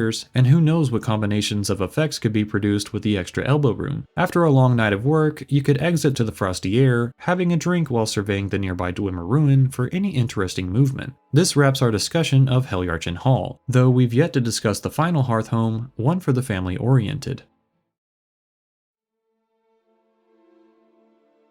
Located in, through hindsight, probably the most dangerous possible location is Windstad Manor, where each room is dedicated to the raising of children. This house sits in the middle of a frozen swamp, which often fills with creatures such as chorus beasts or mud crabs. With a housecarl provided from your heroic deeds, this should be no true issue, as they'll patrol the landscape to make sure no harm comes to the family. As mentioned earlier in the study, there are many children for adoption in Skyrim. The war is brutal and it claims many victims. As a result, many children are left orphaned, their parents slain in combat. If you were to adopt 2 of them, they could live happily in Windstad Manor, which contains a room built for that very purpose. Not only are there beds to suit the kids, but also a small dining table for their breakfast or snack time. On the opposite wall is a larger bed for parents to have a sleepover with the kids, fun for relaxing evenings when all the chores are done. And heck, if the children are feeling bored while you're away, maybe consider introducing a pet such as a dog or other animal. Kids may also bring their own home, but it's necessary to be more choosy in those cases. To hold everything necessary for a family to grow, there's a storage room option for the Hearthfire trio. This room contains a mind-bending amount of containers, adding to an already adequate amount provided by the base structure. If ever there was a place to contain the belongings of 4 or more people, this was it. And as a final structure, we can look to the library tower. This wing offers a very relaxed and at your own pace style of learning for parents and children alike. Whenever one is bored, a story is just a room away. These shelves contain hundreds of books, whether you're collecting the history of the Empire or reading into the existence of Daedric cults. No book is without place, except for those written by Alessia Otis. And if you want to read with a background chorus of nature, simply climb the ladder and find yourself gazing upon the great glaciers of the north. As this home is in a bit of a dangerous spot, this also functions as a fine watchtower for a parent or housecarl. With that, we close our discussion of the custom homes within Skyrim's borders. The fact that each of these can offer such a specific, tailored experience to one's personal life is a major boon, sending them far and away over the other homes in terms of quality. These top not only all of Skyrim's listings, but also Morrowind and Cyrodiil to boot. And since there are a few more interesting details to share about homes in Skyrim, I feel I should add them here. For starters, these homes can host you, your partner, your children, a housecarl, a bard, pets, and even other followers should you so choose. This creates a very lively place to, well, live. Though you can play tag with your children, give them gifts, and so on at the other houses in Skyrim, none feel so intimately yours as those in the Hearthfire category. They truly are the ultimate option for homeowners in the province, and possibly all of Tamriel. But there's one more place to discuss in our exploration of the Fourth Era. It takes place at a familiar yet very different location called Raven Rock on the island of Solstheim. The settlement of Raven Rock has changed much in the past 2 centuries, landing in the hands of the Redoran House after the events of the Red Year. Even though life there is difficult enough, treachery still abounded, resulting in the attempted assassination of the current ruler of the town. When this was thwarted, a home was offered to the savior, one known as Severin Manor, for the family that once occupied it. The home very much fits the Redoran archetype, with a small entryway and a sudden descent into the earth below. The place was somewhat poorly lit and very cold despite what it would look like on the exterior.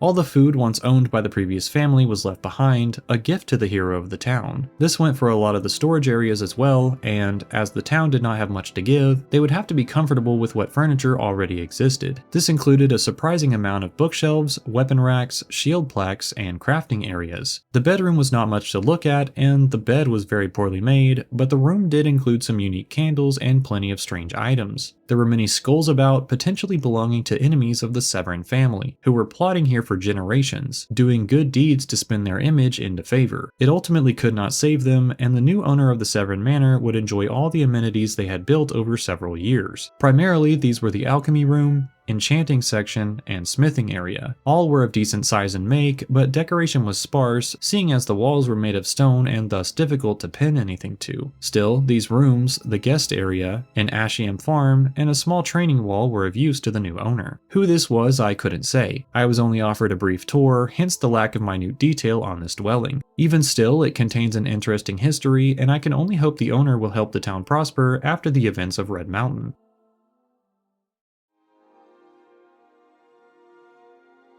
The homes of the Fourth Era are phenomenal. Over time, it's clear that understanding the benefits of personal security has led to the production of more suitable places to live, even if the pillows have devolved a bit. While I do think homes in Cyrodiil and maybe a few in Morrowind are better than certain places in Skyrim, I believe none can compare to the options available to those who own property in the Hearthfire holds. The fact that I was lucky enough to gain Lakeview Manor was a massive boon. There, not only do I get to hone my alchemical craft, but I can also bring Anasi along for extended stays. With her assistance, there's nothing I cannot do, even if I have to be far from home. A major piece of it can come with me. And on that note, I must admit that no home will ever truly compare with mine in Pelagiad. For every person on Nirn, there's a place they feel most comfortable, a location where they can follow their passions, rest after a long day's work, and enjoy the quiet moments in peace. For me, this place is Pelagiad, and our small yet comfortable home. A simple life is a good life, and the fact that I had to battle 7 dragons across my time in Skyrim was proof enough that Lakeview Manor is simply a summer home. Wow, thanks, Pa! I promise I won't be any trouble at all.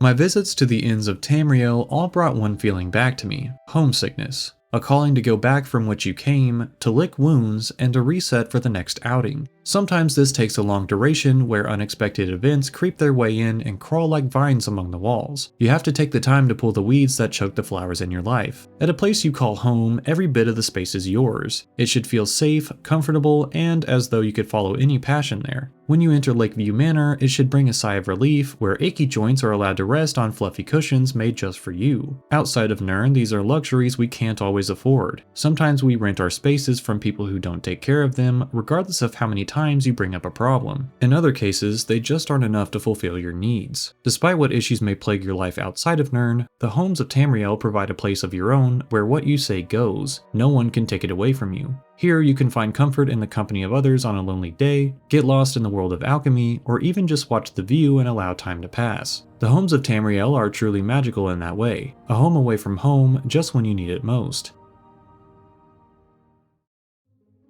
Thank you so much for watching, it means the world to me. This video took a very long time to make due to the holidays, so I appreciate your patience. I also appreciate my patrons and channel members, including the following: David Brunner, Rachel, Squiggy, Levi A, Zasarima, Cubicle, Dean Colopy, Rumor Raisin, Baradin, Courier6, Runbot, Ash Althalos, Bfan, Sarah Smith, and A Sparky. A massive thank you to you all. If you would like to become a patron and support my efforts, feel free to visit my Patreon, link in description, where I post updates on videos, the occasional poll, pet pictures, and a lot of other stuff regarding projects that don't quite fit the channel. Also, thanks again to my sponsor for the video, FlexiSpot. Go to flexispot.com to check out the E7 Pro standing desk. In the description are links to both the products shown in the video, as well as discount codes so you can get them with a special deal. Use code YTE730 for $30 off the E7 Pro, and C750 for $50 off the C7 Max office chair. There's a 30-day return policy for a risk-free trial, as well as a 10-year warranty with direct replacement for damaged parts. They've also launched the C7 Morphard chair, so give that a peek too. These sales are running through the end of January, so nab 'em while you can.